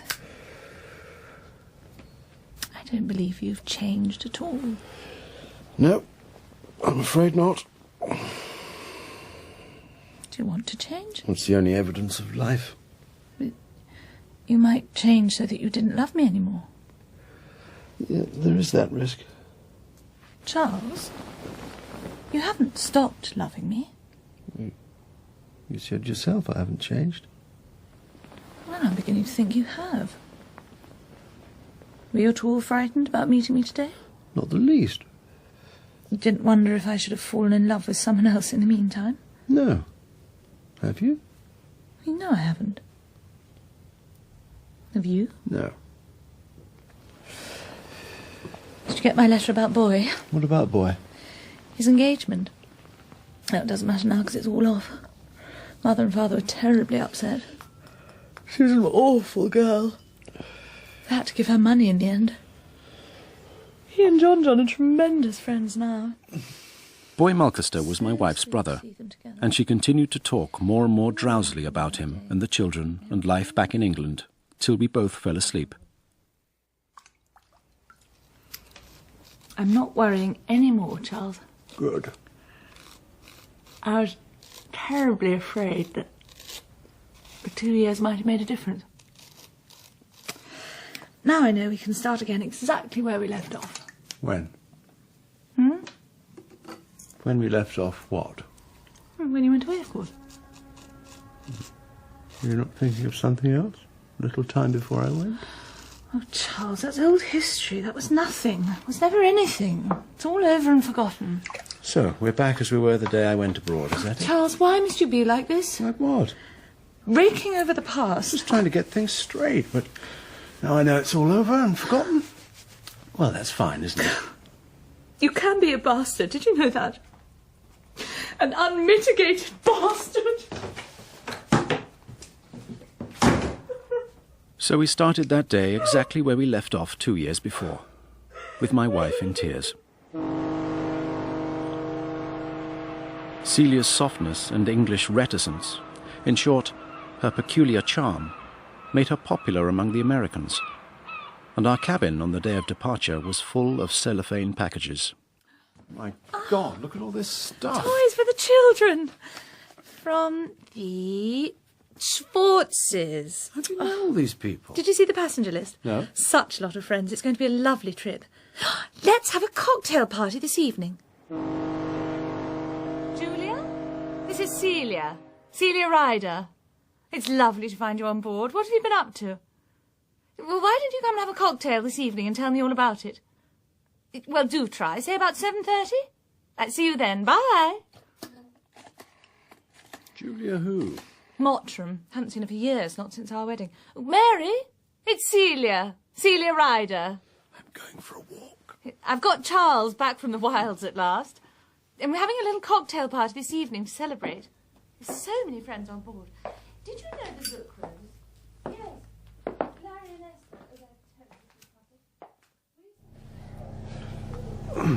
Esther. Can I get you anything, sir?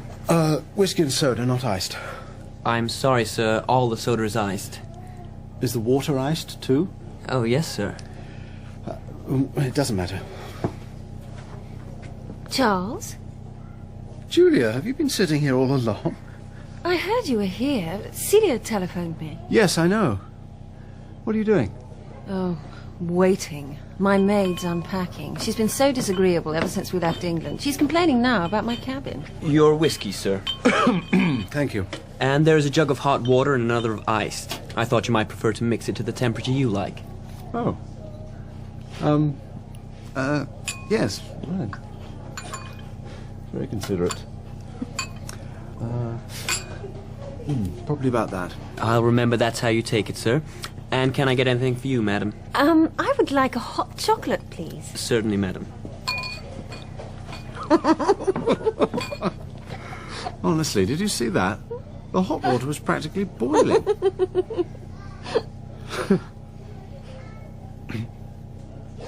I never see you now. Well, I have been away for a couple of years. Yes, but I never seem to see anyone I like. I don't know why. What have you been doing in America? Don't you know? As I said, I've been away. Oh, I'll tell you about it sometime. I've been a mug. I thought I was in love with someone, but it didn't turn out that way. Was your trip terribly exciting? It had its moments. Tell me some. I began to talk of my time in the jungle. But in this mood of old friendship, the tale faltered and came to an end abruptly. I long to see the paintings. Oh, Celia wanted me to unpack some and stick them round the cabin for her cocktail party, but I couldn't do that. No. Your chocolate, madam. Thank you. Is Celia as pretty as ever? I always thought she had the most delicious looks of any girl of my year. She hasn't changed. You have, Charles. So lean and grim. Oh, dear. Not at all the pretty boy Sebastian brought home with him. Harder, too. And you're softer. Yes, I think so. And very patient now. Sadder, too. Oh, yes. Much sadder.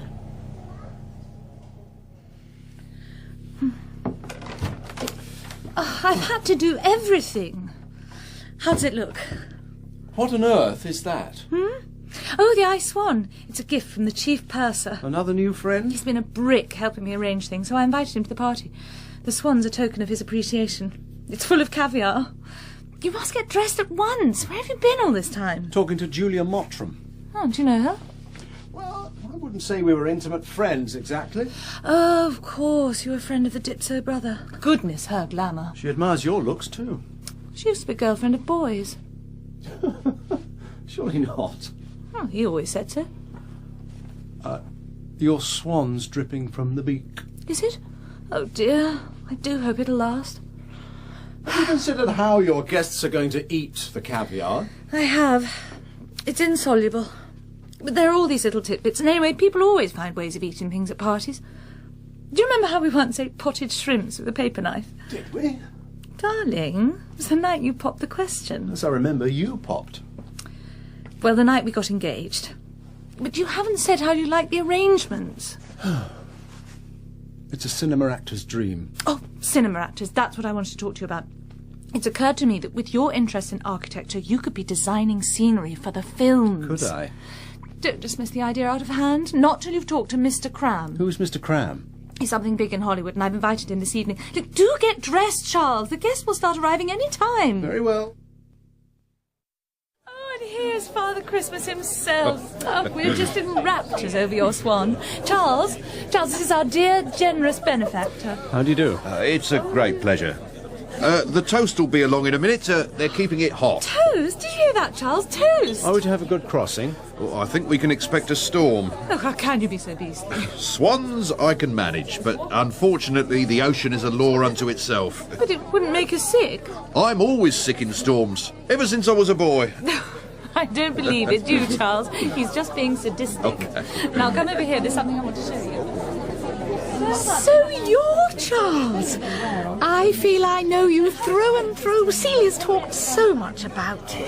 When will Julia come? Why am I talking like this to you, Mrs. Stuyvesant Oglander, and not her? Charles, this is Mr. Cram of Interastral Films. If you'll excuse me. So, you are Mr. Charles Ryder. Yes. Well. The purser here says we're heading for dirty weather. What do you know about that? Far less than the purser. Pardon me, Mr. Ryder, I don't quite get you. I mean, I know less than the purser. Is that so? Well. I've enjoyed our little talk very much. I hope that it'll be the first of many. Oh. Yes, I do hope so. It's lovely. Well, I had a ball. I don't know about... Well, see you later. Bye. Bye. It was a lovely party, wasn't it? Julia never came. No, she telephoned. I couldn't hear what she said. There was such a noise going on. Something about a dress. Did you hate it very much? No. You behaved beautifully and looked so distinguished. Did you say anything to Mr. Cram about working in Hollywood? Of course not. Oh, Charles, you are a worry to me. It's not enough just to stand about looking distinguished and a martyr for art. Let's go to dinner. I'm miserable about the party. My beastly maid disappeared with every dress I have. She only turned up half an hour ago. She'd been playing ping-pong. Not to worry. You didn't miss much. We were a gruesome circle. Even my wife's high social spirit faltered. The diamonds flashed in Julia's hair and on her fingers, but her hands were nervously rolling little balls of crumb, and her starry head drooped in despair. My mind reeled. I felt like Lear on the heath. I summoned cataracts and hurricanos, and as if by conjury the call was immediately answered. The gale which had been mounting over us unheard and unseen had now veered and fallen full on our bows. Oh dear. Well, either I'm a little drunk or it's getting rough.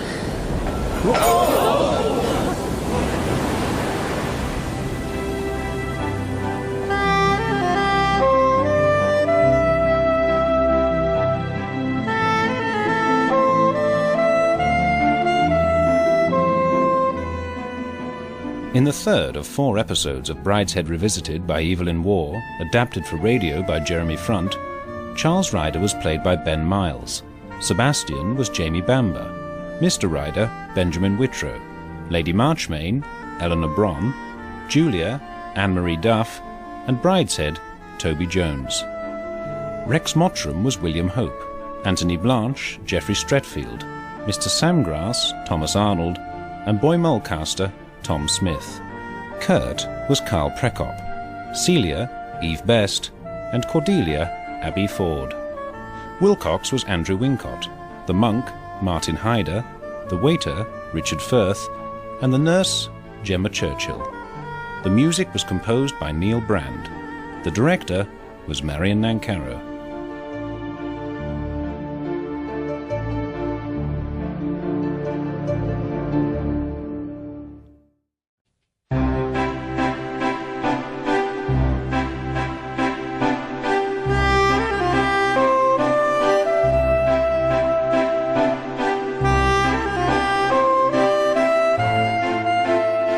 Brideshead Revisited by Evelyn Waugh, adapted for radio by Jeremy Front, with Ben Miles as Charles, Jamie Bamber as Sebastian, and Edward Petherbridge as Lord Marchmain.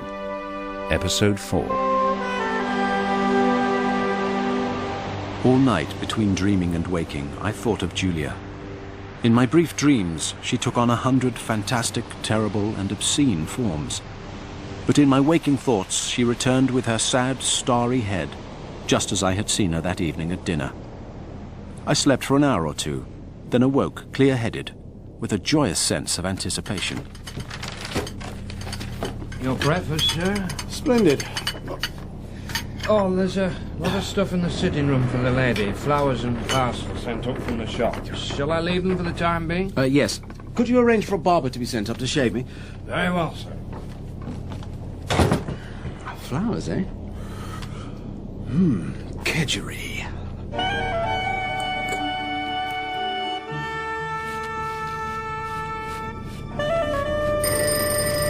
I'd better get that. Yes, sir. Hello? What a deplorable thing to do, Charles. How unlike you. Don't you like them? What can I do with roses on a day like this? Smell them. They've absolutely no smell at all. What have you had for breakfast? Muscat grapes and cantaloupe. When shall I see you? Before lunch. I'm busy till then with a masseuse. What is it about being on a boat that makes everyone behave like a film star? And how about these very embarrassing roses? Put them in a vase. Right, sir. Head back.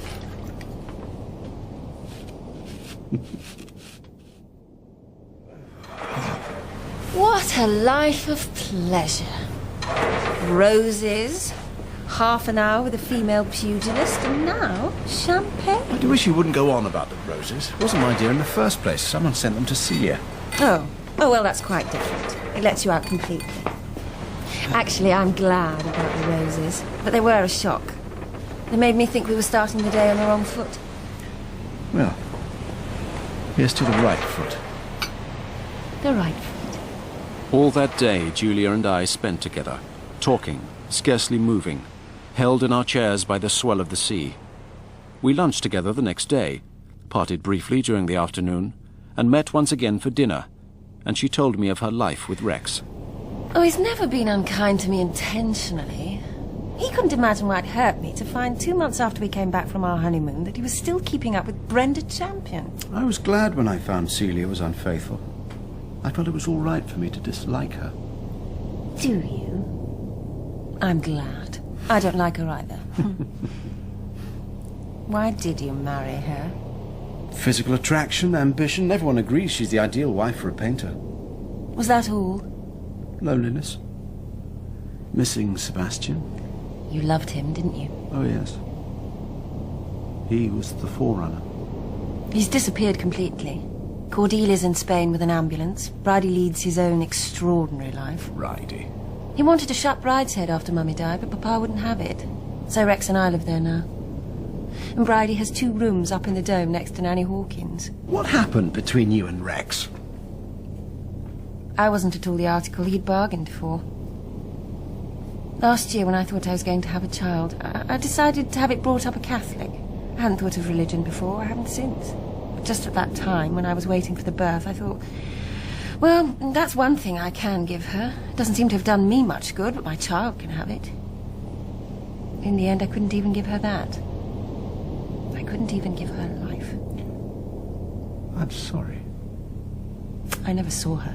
I was too ill to know what was going on. For a long time, until now, I didn't want to speak about her.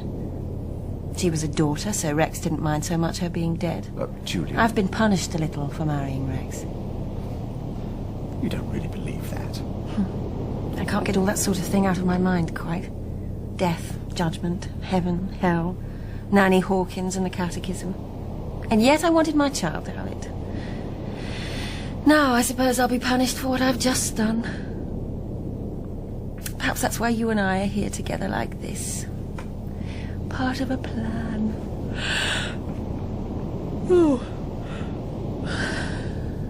Time for bed, I think.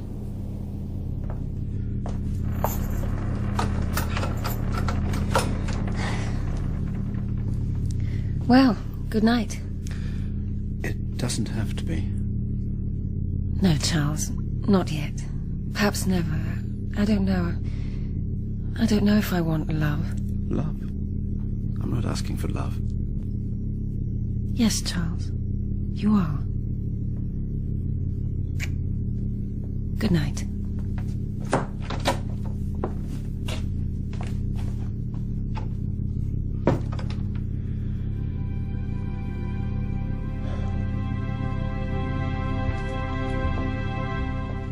Next day, the wind had again dropped.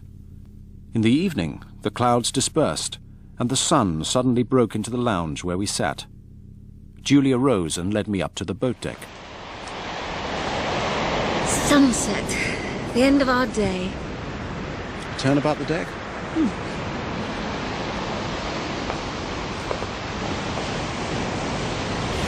Oh, here, take my arm.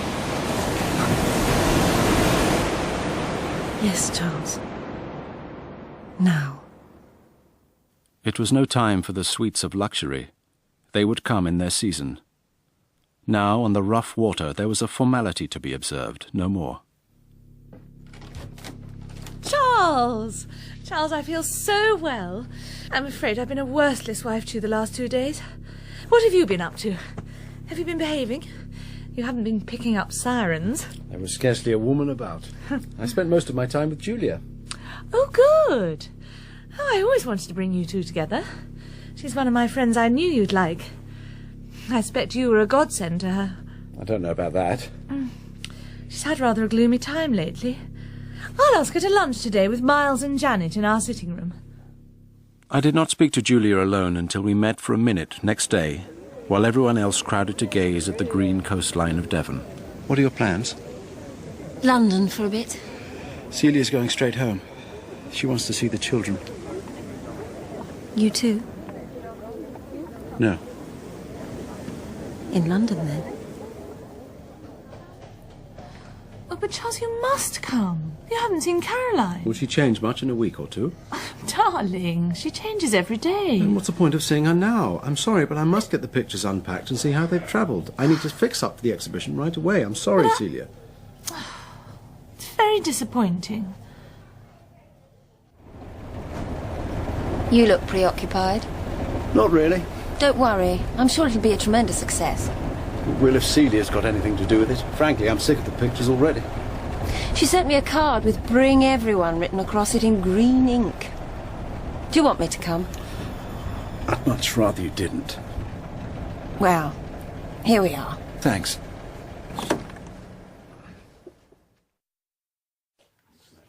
Charles! There you are. Whose car was that? Julia's. Julia's? She spotted me in Hay Hill and picked me up. Oh, why didn't you bring her in? She said something about a dress fitting. Well, oddly enough, I've just been talking about Brideshead to a funny little man who seemed to know us very well. A Mr. Sam Grass. Oh, God. Who invited him? Apparently he's one of Lord Copper's middle-aged young men on the Daily Beast. He's a crook. That stuck out a mile. He's been talking all about what he calls the Brideshead set. Apparently Rex Mottram has made the place a nest of party mutiny. What would Theresa Marchmain have thought? I'm going there tonight. Oh, not tonight, Charles. You can't go there tonight. Well, Daddy will think it so odd. And Boy's home for Sunday. And you haven't seen the new studio. Oh, you can't go tonight. Did they ask me? Of course, but I knew you wouldn't be able to come. Well, I can't now. I could have if you'd let me know earlier. I do think you're beastly. If you'd asked me to guess, Ryder's is the last name would have occurred to me. They're so virile, so passionate. It had not been thus at my last exhibition in these same rooms. That same critic had previously stood before a painfully laboured canvas and said, So facile. I remembered the exhibition too for another reason. It was the week I detected my wife in adultery. But that day, in this gallery, I suddenly realized that she was powerless to hurt me anymore. I was a free man.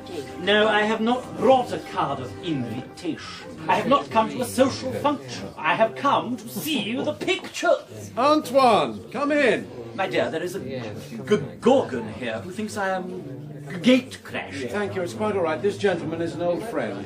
So sorry. I only arrived in London yesterday and heard quite by chance at luncheon that you were having an exhibition. So, of course, I dashed impetuously to the shrine to pay homage. Have I changed? Would you recognize me? I would, and did. Where are the pictures? Charles?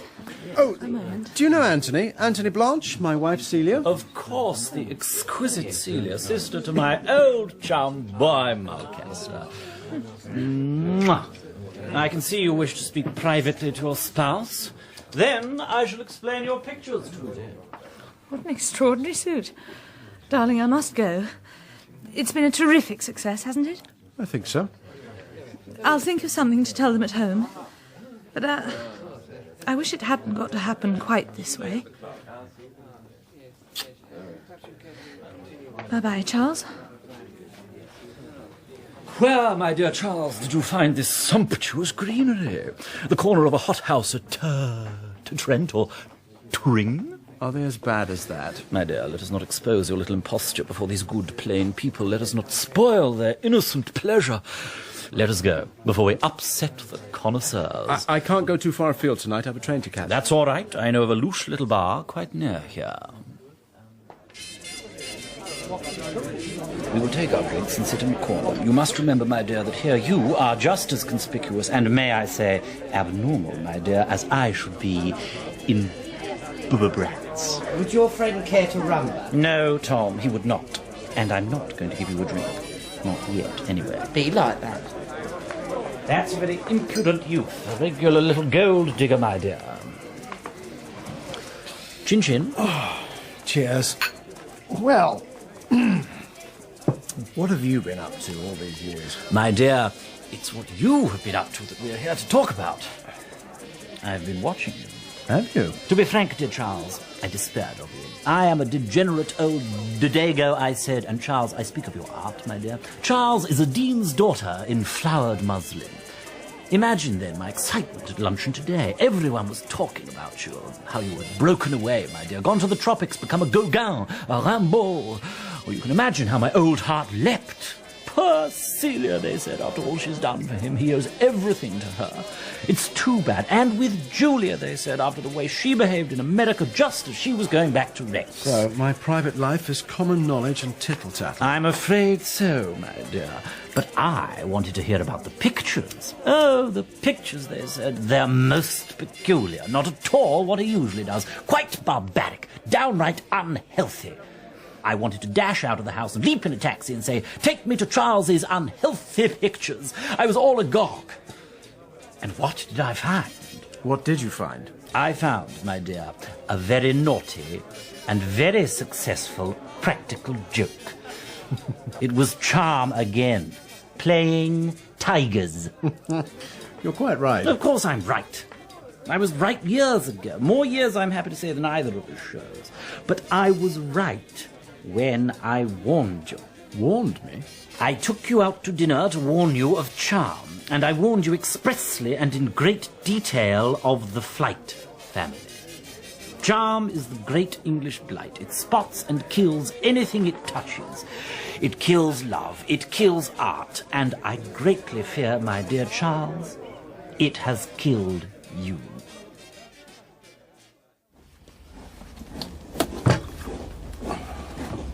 Poor Charles. You look worn out. It's been a day of nightmare, ending up with half an hour's well-reasoned abuse of my pictures in a pansy bar. I think Celia knows about us. Well, she had to know sometime. Everyone seems to know. My pansy friend had not been in London 24 hours before he'd heard. Damn everybody.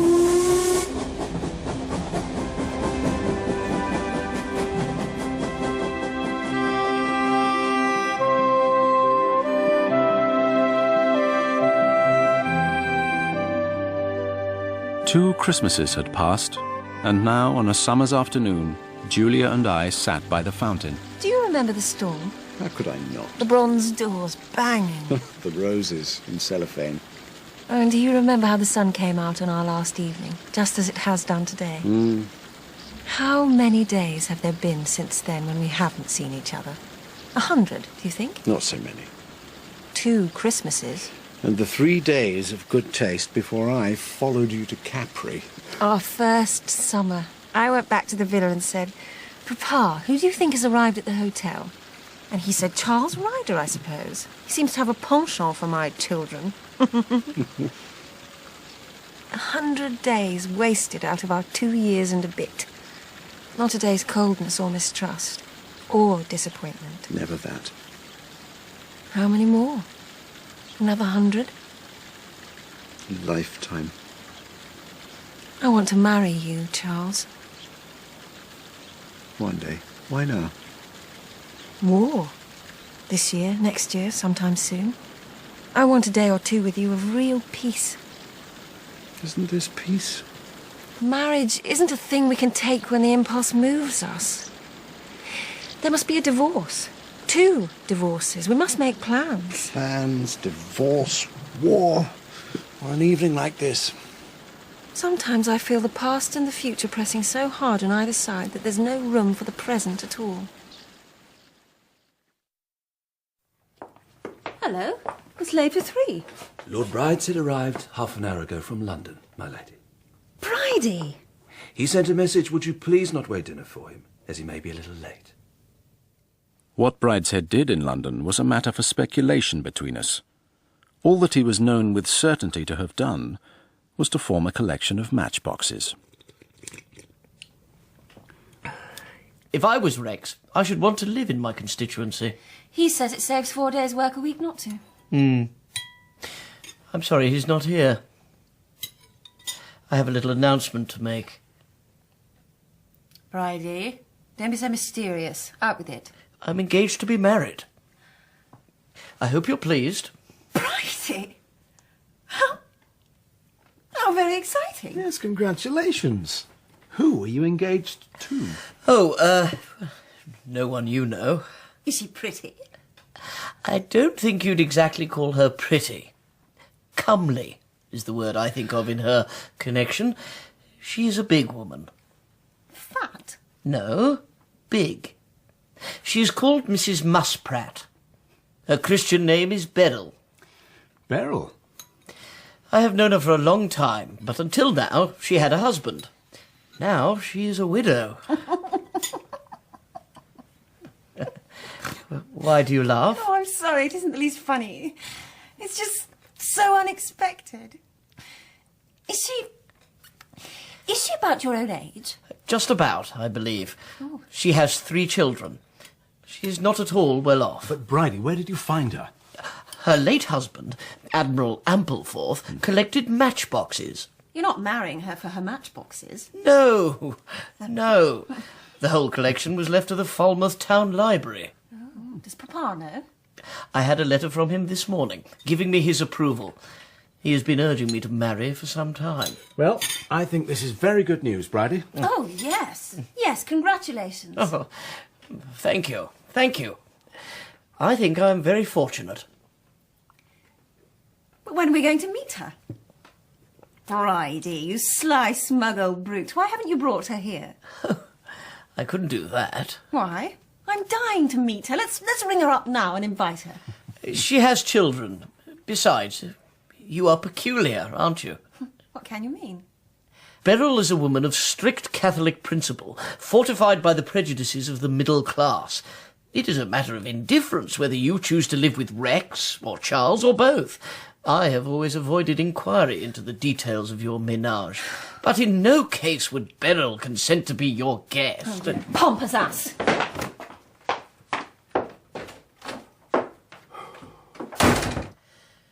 Oh, dear. How dare he speak to you like that? No. He's quite right. They know all about it, Bridie and his widow. One little, flat, deadly word that covers a lifetime. Sin. Don't be silly, Julia. Bridie's a buffoon. He knows nothing about us. Living in sin. Poor Julia, they say, she can't go out. She's got to take care of her sin. No, you don't believe that. A word from so long ago. Cordelia and me with the catechism in Mummy's room before luncheon on Sundays. Mummy, carrying my sin with her to church, bowed under it in the black lace veil, dying, with my sin eating at her more cruelly than her own deadly illness. Julia. Mummy dying with it, Christ dying with it, nailed hand and foot, hanging over the bed in the night nursery, hanging in the dark church. Nameless and dead, like the baby they wrapped up and took away before I had seen her. Oh, Charles.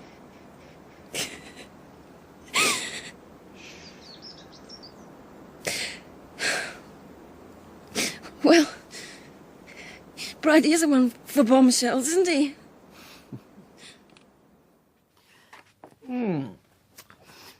Was it nice out?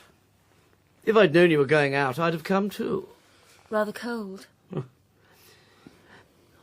I hope it's not going to be inconvenient for Rex moving out of here. In his letter, Papa proposed making over the whole estate right away. I should think Rex will be sorry to go. Oh, he'll find another bargain somewhere. Later, when Brideshead had gone upstairs, Julia and I went outside again. The moon was high as we walked around the house. You know, I won't believe that great spout of tears came just from a few words of Bridie's. He must have been thinking about it before. Oh, hardly at all. Now and then. Well, more lately, with the last trump so near. Of course, it's a thing psychologists could explain. The feelings of guilt from the nonsense you were taught in the nursery. You do know at heart that it's all bosh, don't you? How I wish it was. Sebastian once said almost the same thing to me. He's gone back to the church, you know. Of course, he never left it as definitely as I did. I've gone too far. There's no turning back now. I know that. If that's what you mean by thinking it all bosh. All I can hope to do is put my life in some sort of order in a human way, before all human order comes to an end. That's why I want to marry you. I should like to have a child. That's one thing I can do. We continued walking and found ourselves once again standing by the fountain. It's like the setting for a comedy. Scene, a baroque fountain in a nobleman's grounds. Act 1, sunset. Act 2, dusk. Act 3, moonlight. Comedy? Drama, tragedy, farce, what you will. This is the reconciliation scene. Was there a quarrel? Estrangement and misunderstanding in Act 2. Oh, don't talk in that damned bounderish way. Why must you see everything second-hand? Why must this be a play? It's a way I have. I hate it. Ow. All right. Go on, hit me again if it makes you feel better. Well? Did it hurt? Yes. Your poor face. Will there be a mark tomorrow? Yes, I expect so. Charles, am I going crazy? No. What's happened tonight? I saw her to bed. Her blue lids fell over her eyes. Her pale lips moved on the pillow. But whether to wish me good night or to murmur a prayer, I did not know. And of course Celia will have custody of the children. Of course. Then what about the old rectory? I don't imagine you'll want to settle down with Julia bang at our gates. No. The children look on it as their home, you know. Celia's chum has got no place of his own till his uncle dies. He can have the old rectory. Right. Good. Do you want another whiskey, boy? Oh, yes. Thanks. Now, with regard to money, Celia and... Do you know Robin, by the way? Oh, vaguely. A half-baked, pimply youth, as I remember him. Oh, I wouldn't say that. Anyway, he and Celia naturally don't want to accept anything for themselves, but there's the question of the children's education. But that'll be all right. I'll see the lawyers about it. Well, I think that's everything. Cheers. Cheers. You'll find it very disturbing, you know, starting off again. How old are you? 34. 34? That's no age to be starting. You ought to be settling down. You made any plans? Yes, I'm marrying again as soon as the divorce is through. Well, I call that a lot of nonsense. To get rid of one wife and take up with another immediately is beyond all reason. Celia was always perfectly civil to me. She is perfectly civil. I had quite a liking for her, in a way. If you couldn't be happy with her, why on earth should you expect to be happy with anyone else? Take my advice, dear boy. Give up the whole idea.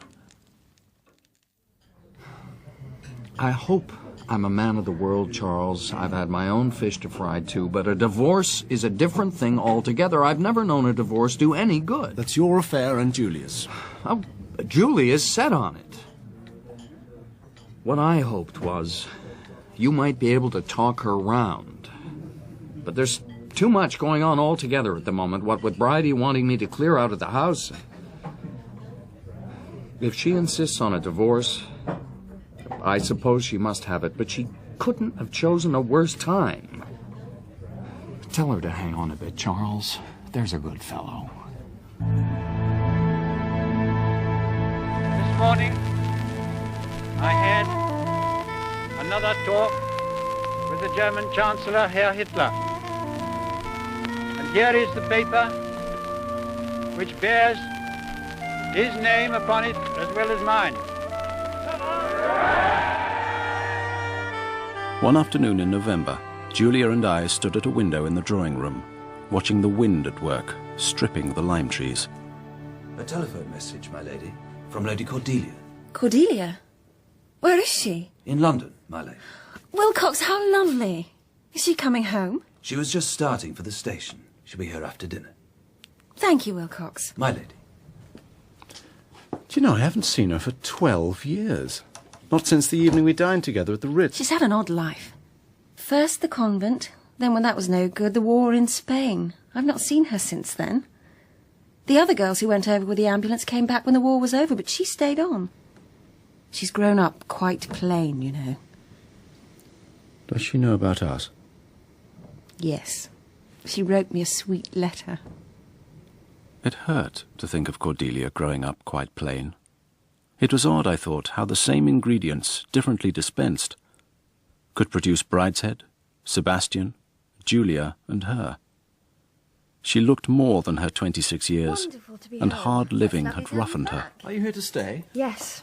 My job's over in Spain, but it looks as though there'll be plenty of the same sort of work over here soon. It does rather look that way. I saw Sebastian last month. Did you? Was he well? Not very. That's why I went. I wanted him to come home with me, but he wouldn't. He's got a beard now, and he's very religious. I'll tell you more tomorrow. It's a long story.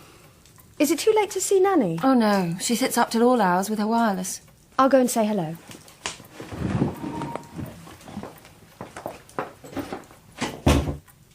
Poor Sebastian. Do you ever worry you might forget him? Never. He was the forerunner. I had not forgotten Sebastian. He was with me daily in Julia. Or rather, it was Julia I had known in him in those distant Arcadian days. How could I forget him? A journalist in Burgos told me. A down-and-out called Flyte, who people said was an English lord, had been taken in by the fathers at the monastery near Carthage. You wish to see me, my son? Yes, Father. I'd like to put myself at your service. I see. And what form will this service take? Missionary work, Father. I'll go anywhere you choose to send me. The further the better. Perhaps I could bring the word of our Lord to the cannibals. We have no cannibals in our missions. Pygmies, then? Pygmies would do, or just a primitive village somewhere on a river. Or lepers. Lepers would do best of anything. We have plenty of lepers, but they live in our settlements with doctors and nuns. I see. Perhaps lepers are not what I want. Is there not a small church by a river? Somewhere I could look after when the priest is away? There are such churches. Good. Tell me about yourself. Oh. I'm nothing. You are not a young man. I am younger than I look. Forgive me, but you do not seem strong to me. Let me tell you about the training of our novices. No, I don't want to be trained. I don't want to do things that need training. My friend, you need a missionary for yourself. Yes. Sebastian kept going back 2 or 3 times a week, always drunk, until the superior gave orders he should be kept out. Then one day they found him lying outside the main gate, unconscious. He'd lain there all night. At first they thought he was merely drunk again, then they realised he was very ill. So they put him in the infirmary, which is where I found him. He looked terrible, but he still had his old sweet manner. Most of what he said was about his German friend. He sounds gruesome. Kurt, yes, he was. They went to Greece, but Kurt got into a brawl with an official. Anyway, the Greeks didn't want him there and shipped him home to Germany, where he was put into a concentration camp. Then one day Sebastian learned he had hanged himself. So he went back to Morocco. Have you told Julia all this? Well, the substance of it, not quite as I told you. She never loved him, you know, as we do. Poor Sebastian. It's too pitiful. How will it end? Everyone will know about his drinking, and he'll disappear for 2 or 3 days every month or so, and they'll all nod and smile, and then he'll come back shamefaced and be more devout for a day or 2. Then one morning he'll be picked up at the gate, dying, and show by a mere flicker of the eyelid that he is conscious when they give him the last sacraments. It's not what one would have foretold all those years ago in Oxford. It's not such a bad way of getting through one's life. I suppose he doesn't suffer. Oh, yes, I think he does. But no one can truly become holy without suffering. And he's in a very beautiful place by the sea. Oh. You knew I wouldn't understand. You and Julia. Come on, let's go back to the house. When you met me last night, did you think, poor Cordelia, such an engaging child, grown up a plain and pious spinster full of good works, did you think thwarted? Yes, I did. It's funny. That's exactly the word I thought of for you and Julia when I arrived. Thwarted passion. My divorce case was due to be heard at the same time as Brideshead was to be married. Lord Marchmain, with a taste for the dramatically inopportune, which was plainly the prototype of his elder sons, declared his intention, in view of the international situation, of returning to England. Welcome home, Papa. Thank you, Julia. Must I be presented to the entire staff? Of course not. A wave will do. Cara? I'm here. Take my arm. I'd like to sit down. I'd forgotten how cold it is in England. Quite bowled me over. Can I get you anything? Nothing, thank you. Cara, where are those confounded pills? Alex, the doctor said not more than 3 times a day. Damn the doctor. I feel quite bowled over. Very well. Here you are. Oh. I'm afraid I'm not at all the thing today. The journey's taken it out of me. Ought to have waited a night at Dover. Wilcox, What rooms have you prepared for me? Your old ones, my lord. Won't do. Not till I'm fit again. Too many stairs. Must be on the ground floor. Blender, get a bed made up for me downstairs. Very good, my lord. Which room shall we put it in? The Chinese drawing room. And Wilcox. The Queen's bed. The Chinese drawing room, my lord. The Queen's bed. Yes. I may be spending some time there in the next few weeks. Lord Marchmain sat by the fire watching the bustle, while we stood in a half-circle and talked to him. I dare say I shall not be really fit again until summer comes. I look to you four to amuse me. Oh, we'll do our best. Shall I call for some tea? Would you, darling? Brideshead and his wife dine with me in Rome. Since we are all members of the family, I can speak without reserve. I found her deplorable. Her former consort, I understand, was a seafaring man. An Admiral Ampleforth, I believe. How my son, at the ripe old age of 38, with a very free choice among the women of England, can have settled on, I suppose I must call her so, Beryl. Tell me the circumstances of Brideshead's courtship. Well, I believe Bridie and Beryl's late husband had a hobby in common. A hobby? And what form did this hobby take? Matchboxes. Matchboxes? Brideshead has an extensive collection. Matchboxes? I think she's past childbearing. Tea. In Italy, no one believes there will be a war. They think it will all be arranged. I suppose, Julia, you have no longer any access to political information? Oh, I'm afraid not. Oh, pity. Cara here is, fortunately, a British subject by marriage. Not a thing she customarily mentions, but it may prove valuable. She is legally Mrs. Hicks, are you not, my dear? Yes. We know little of Hicks, but we shall be grateful to him, nonetheless, if it comes to war. And you will no doubt become an official war artist. No, as a matter of fact, I'm negotiating now for a commission in the Special Reserve. Oh, but you should be an artist. I had one with my squadron during the last war for weeks, until we went up to the line. Your rooms are ready, if you'd care to see them, my lord. Oh, yes.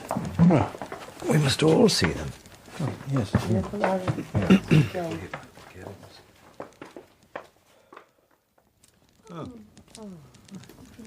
Now, if you will all leave me, I will go to bed. We will meet later. It looks very well. Does it not, Charles? Very well. You might paint it, eh? Call it the deathbed. He has come home to die. Poor Daddy. His sickness is up and down. One day he's strong and lively, and then he's ready for death. Then he's down and afraid. The doctors in Rome gave him less than a year. There's someone coming from London, I think, tomorrow, who will tell us more. What is it? His heart. Some long word. He's dying of a long word. It was natural, with her hospital experience, that Cordelia should take charge of her father. When the doctor came the next day, they gave their instructions to her, instinctively. How long will it be, Doctor? Lady Cordelia, there are men walking about in hearty old age whom their doctors gave a week to live. I have learned one thing in medicine. Never prophesy. I've never been much moved by family piety until now. But I am, frankly, appalled by the prospect of Beryl taking what was once my mother's place in this house. I will not disguise from you that I have taken a dislike to Beryl. That has become apparent, Daddy. Is she really all that bad? I don't think she'll be quite in her proper element here, do you? Who shall I leave it to? The entail ended with me, you know. Sebastian, alas, is out of the question. Who wants it? Chris? You like it, Cara? Please, Alex. No, of course you wouldn't. Cordelia? I think I shall leave it to Julia and Charles. Of course not, Papa. It's Bridie's. And Beryl's. I have rather a fancy for the idea of installing Julia here. So beautiful this evening, my dear. So beautiful always. Much, much more suitable. Shortly after this, he sent to London for his solicitor, but on the day he came, Lord Marchmain was suffering from an attack and would not see him. Do you think he really means to leave it to us? Yes, I think he does. But it's monstrous for Bridie. Is it? I don't think he cares much for the place. I do, you know. I know, but... He and Beryl would be much more content in some little house somewhere. You mean to accept it? Certainly. It's Papa's to leave as he likes. I think you and I could be very happy here. The weeks of illness wore on. At Easter, Brideshead was called. I've just been in to see Papa. He must see a priest. Do you think he would? I shall see that he does. I'll take Father Mackay in to him tomorrow, if you'll excuse me. There are one or two things I wish to speak to Wilcox about. Julia. I know what you're going to say. Can we stop this tomfoolery? Why should we? Anyway, what harm can it do? Who knows? Oh, Charles, I see great church trouble ahead. Can't they even let him die in peace? They mean something so different by peace. It might alarm him, of course. On the other hand, I have known cases where it has had a wonderfully soothing effect on the patient. But this patient has turned his back on religion. Yes. Really, I think it's a thing for Lord Brideshead to decide. Lord Marchmain is very weak today, but tomorrow he may be quite strong again. Very well. Thank you, Doctor. Not at all. Well, he wasn't much help. Help? I really can't see why you've taken it so much to heart that my father shall not have the last sacraments. Because it's such a lot of witchcraft and hypocrisy. It's been going on for nearly 2,000 years. I don't know why you should suddenly get into a rage now. What's it got to do with you or me, whether my father sees his parish priest? The German Chancellor, Herr Hitler, is said to be suffering Sorry from... to disturb you. Father, I've brought Father Mackay to see you. Good morning, Lord Marchmain. Father Mackay, I'm afraid you have been brought here under a misapprehension. I am not in extremis, and I have not been a member of your church for 25 years. Bridie and I just thought you might... Brideshead, show Father Mackay the way out. I carried the news to Julia. The mumbo-jumbo was off. I felt triumphant. Truth had prevailed. But I was wrong in thinking that the religious controversy was quashed. I presume he meant what he said. He meant that he had not been accustomed regularly to receive the sacraments, and since he was not at the moment dying, he did not mean to change his ways yet. That's simply a quibble. Why do people always think that one is quibbling when one tries to be precise? I wish someone would explain to me quite what you think this priest can do. I mean, do you simply want to arrange it so that your father can have a Christian burial? Or do you want to keep him out of hell? I only want to be told. Very well. Let's get this clear. In order to be reconciled, he must be contrite and wish to be reconciled. He has to make an act of will. Brideshead explained it all to me, at some length. Later, when we were alone, Julia said, I wish you wouldn't start these religious arguments. I didn't start You don't it. convince anyone else, and you really don't convince yourself. I only want to know what these people believe. They say it's all based on logic. Well, if you'd let Bridie finish, he would have made it all quite logical. There were 4 of you. Cara didn't know the first thing about it. You knew a bit and didn't believe a word. Cordelia knew about as much and believed it madly. Only poor Bridie knew and believed, and I thought he made a pretty poor show when it came to explaining. Oh, Charles, don't rant. I'll begin to think you're getting doubts yourself. The weeks passed, and Lord Marchmain lived on. In June, my divorce was made absolute, and my former wife married for the second time. Julia would be free in September, but the nearer our marriage got, the more wistfully she spoke of it. News that the Germans have bombed Częstochowa will have caused profound indignation among Poles all over the world. Czechs make good coachmen. Do they? Nothing else. Shall I go on? Oh, please do. If it's not boring you. Częstochowa is the Lourdes of Poland. It is a centre of pilgrimage for Roman Catholic Poles, many of whom... Shall I take over here? I'll just finish this piece in the paper, then... Cordelia, what became of the chapel? They locked it up, Papa, when Mummy died. It was hers. I gave it to her. We've always been builders in our family. It was the last of the new house to come. The last to go. While Cordelia was away in London for a day, Lord Marchmain became suddenly worse. Poor Alex. He looks so terribly weak. He may recover from the present attack. The only thing is not to disturb him. The least shock will be fatal. Oh, I'm going for Father Mackay. Will you telegraph Bridie and Cordelia, Charles? We must stop this nonsense. My business is with the body. But you said just now any shock would kill him. What could be worse for a man who fears death, as he does, than to have a priest brought to him, a priest he turned out when he had the strength? I think it may kill him. Then will you forbid it? I've no authority to forbid anything. I can only give my opinion. Good afternoon. Oh, I wish Bridie and Cordelia were here. Dr. Grant, would you repeat what you just said to me? I said that the shock of seeing a priest might well kill him. Without that, he may survive this attack. As his medical man, I must protest against anything being done to disturb him. Cora? Julia, dear, I know you are thinking for the best, but you know, Alex was not a religious man. We mustn't take advantage of him now. He is weak, to comfort our own consciences. I'll go and see how he is. If Father Mackay comes to him when he is unconscious, then he can be buried in the proper way, can he not, Father? Father Mackay, you know how Lord Marchmain greeted you the last time you came. Do you think it possible he can have changed now? Well, thank God by his grace it is possible. I've seen so many men and women die.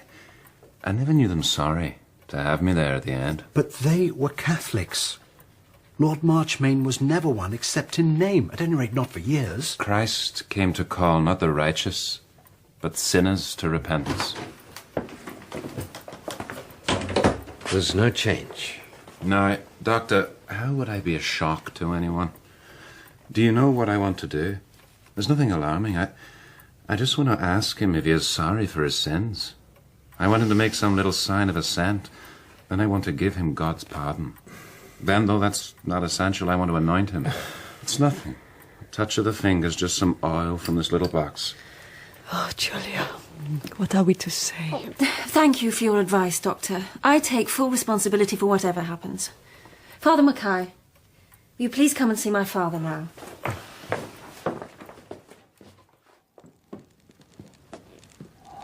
How is he, nurse? We won't disturb him now.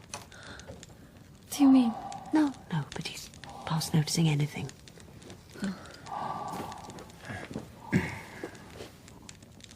No, I know you are sorry for all the sins of your life, aren't you? Make a sign if you can. You're sorry, aren't you? Try and remember your sins. Tell God you are sorry. I'm going to give you absolution. While I'm giving it, tell God you are sorry you offended him. In nomine Patris et Filii et Spiritus Sancti. Oh, God. If there is a God, forgive him his sins. If there is such a thing as sin. God, forgive him his sins. Please, God, make him accept your forgiveness. Amen. The priest took the little silver box from his pocket and touched the dying man with an oil wad. Suddenly, Lord Marchmain moved his hand to his forehead. Oh, God, don't let him do that. Don't let him wipe away the oil. The hand moved slowly down his breast, then to his shoulder, and Lord Marchmain made the sign of the cross. It was over. We stood up. The nurse went back to the oxygen cylinder. The doctor bent over his patient. Will you see Father Mackay out? I'm staying here.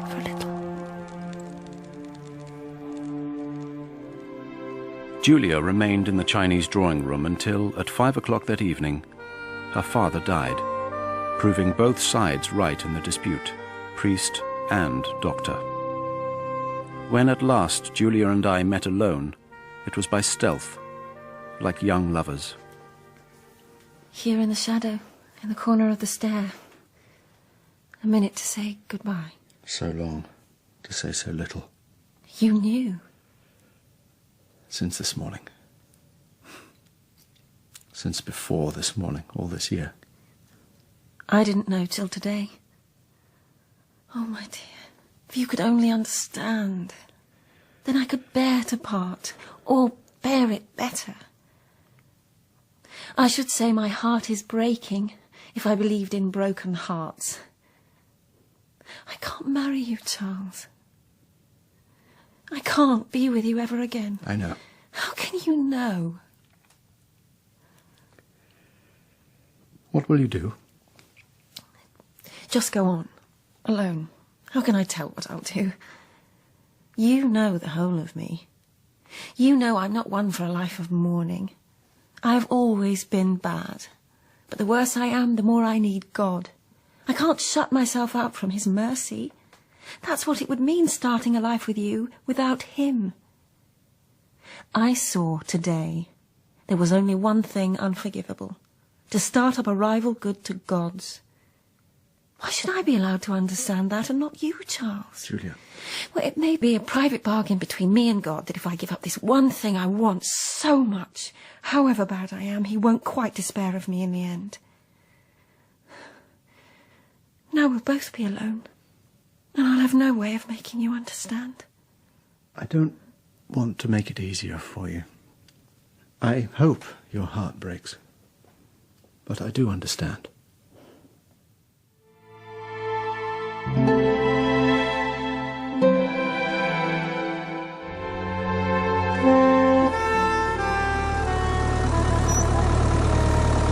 Morning. Morning, sir. Worst place we've struck yet. No facilities, no amenities, and brigade sitting right on top of us. The place belongs to a Lady Julia Flyte. Used to be married to Mottram, you know, the minister for whatever it is. Report to the quartering commandant at 10:45 hours. He'll show you what we're taking over. Sir? Wonderful old place in its way, but it didn't knock it about too much. There's a caretaker and a couple of servants live at the top. They won't be any trouble to you. No. I'd advise you to use this for conferences. I'm only here to clean up, sir. Oh, well, you've got an easy job. Very decent fellows, the last lot. They shouldn't have done that to the fireplace, sir. There's another painted room outside under the pillars. Modern work, but if you ask me, the prettiest in the place. Hooper, do you think I can safely leave you in charge of the work party for half an hour? I was just wondering where we could scrounge some tea. For Christ's sake, they've only just begun work. They're awfully browned off. Keep them at it. Right-yo.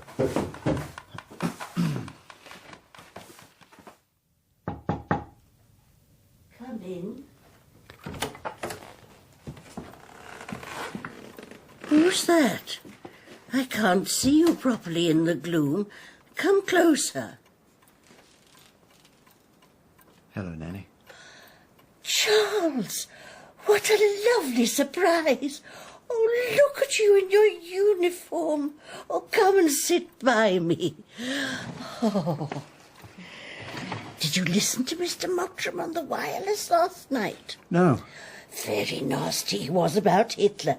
I said to the girl Effie, who does for me, I said, if Hitler was listening and if he understands English, which I doubt, he must feel very small. Have you heard from Julia? From Cordelia, only last week. And they're together still, as they have been all the time, and Julia sent me love at the bottom of the page. Cordelia said they were looking forward to coming home after the war, which I'm sure we all are. Though whether I'll live to see it is another story.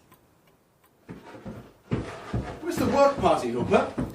They had to go off to draw the bed straw. I didn't know till Sergeant Block told me. I don't know whether they're coming back. Don't know? What orders did you give? Well, I told Sergeant Block to bring them back if he thought it was worthwhile. I mean, if there was time before dinner. It's nearly 12. You've been hotted again, Hooper. That straw was to have been drawn any time before 6. Oh, Lord, sorry, Ryder. Sergeant Block said... It's my own fault for going away. Fall in the same party immediately after dinner, bring them back here, and keep them here till the job's done. Rightio. I say, did you say you knew this place before? Yes, very well. It belongs to friends of mine. Doesn't seem to make any sense. One family in a place this size. What's the use of it? It's where my family live. Don't worry, they're all away. You won't have to meet them.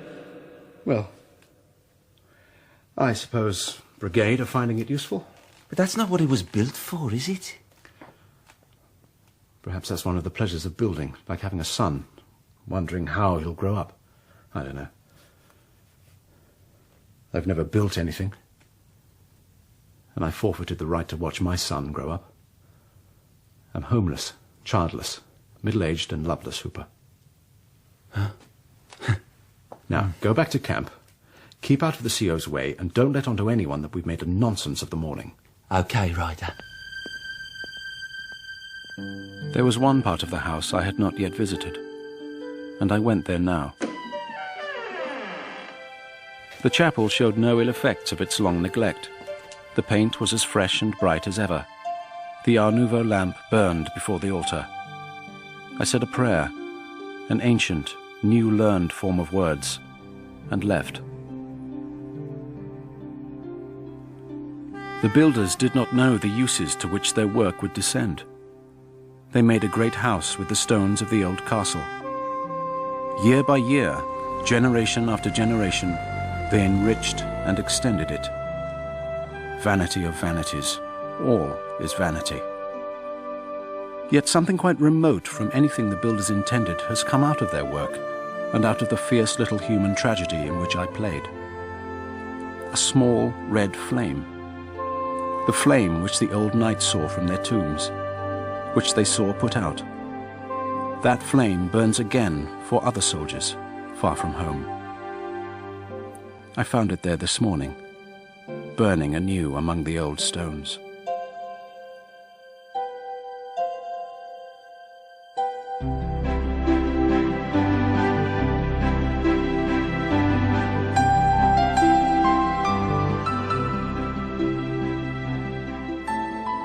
In the final episode of Brideshead Revisited by Evelyn Waugh, adapted for radio by Jeremy Front, Charles Ryder was played by Ben Miles, Sebastian was Jamie Bamber, Celia, Eve Best, Lord Marchmain, Edward Petherbridge, and Mr. Ryder, Benjamin Whitrow. Julia was Anne-Marie Duff, Brideshead, Toby Jones, Cordelia, Abby Ford, and Rex Mottram, William Hope. Anthony Blanche was Geoffrey Stretfield, Cara, Liza Sadovey, and Boy Mulcaster, Tom Smith. Wilcox was Andrew Wincott, Father Mackay, Jonathan Keeble, the Doctor, Sean Baker, and Nanny Hawkins, Anne Beach. The music was composed by Neil Brand. Brideshead Revisited was directed by Marion Nancaro.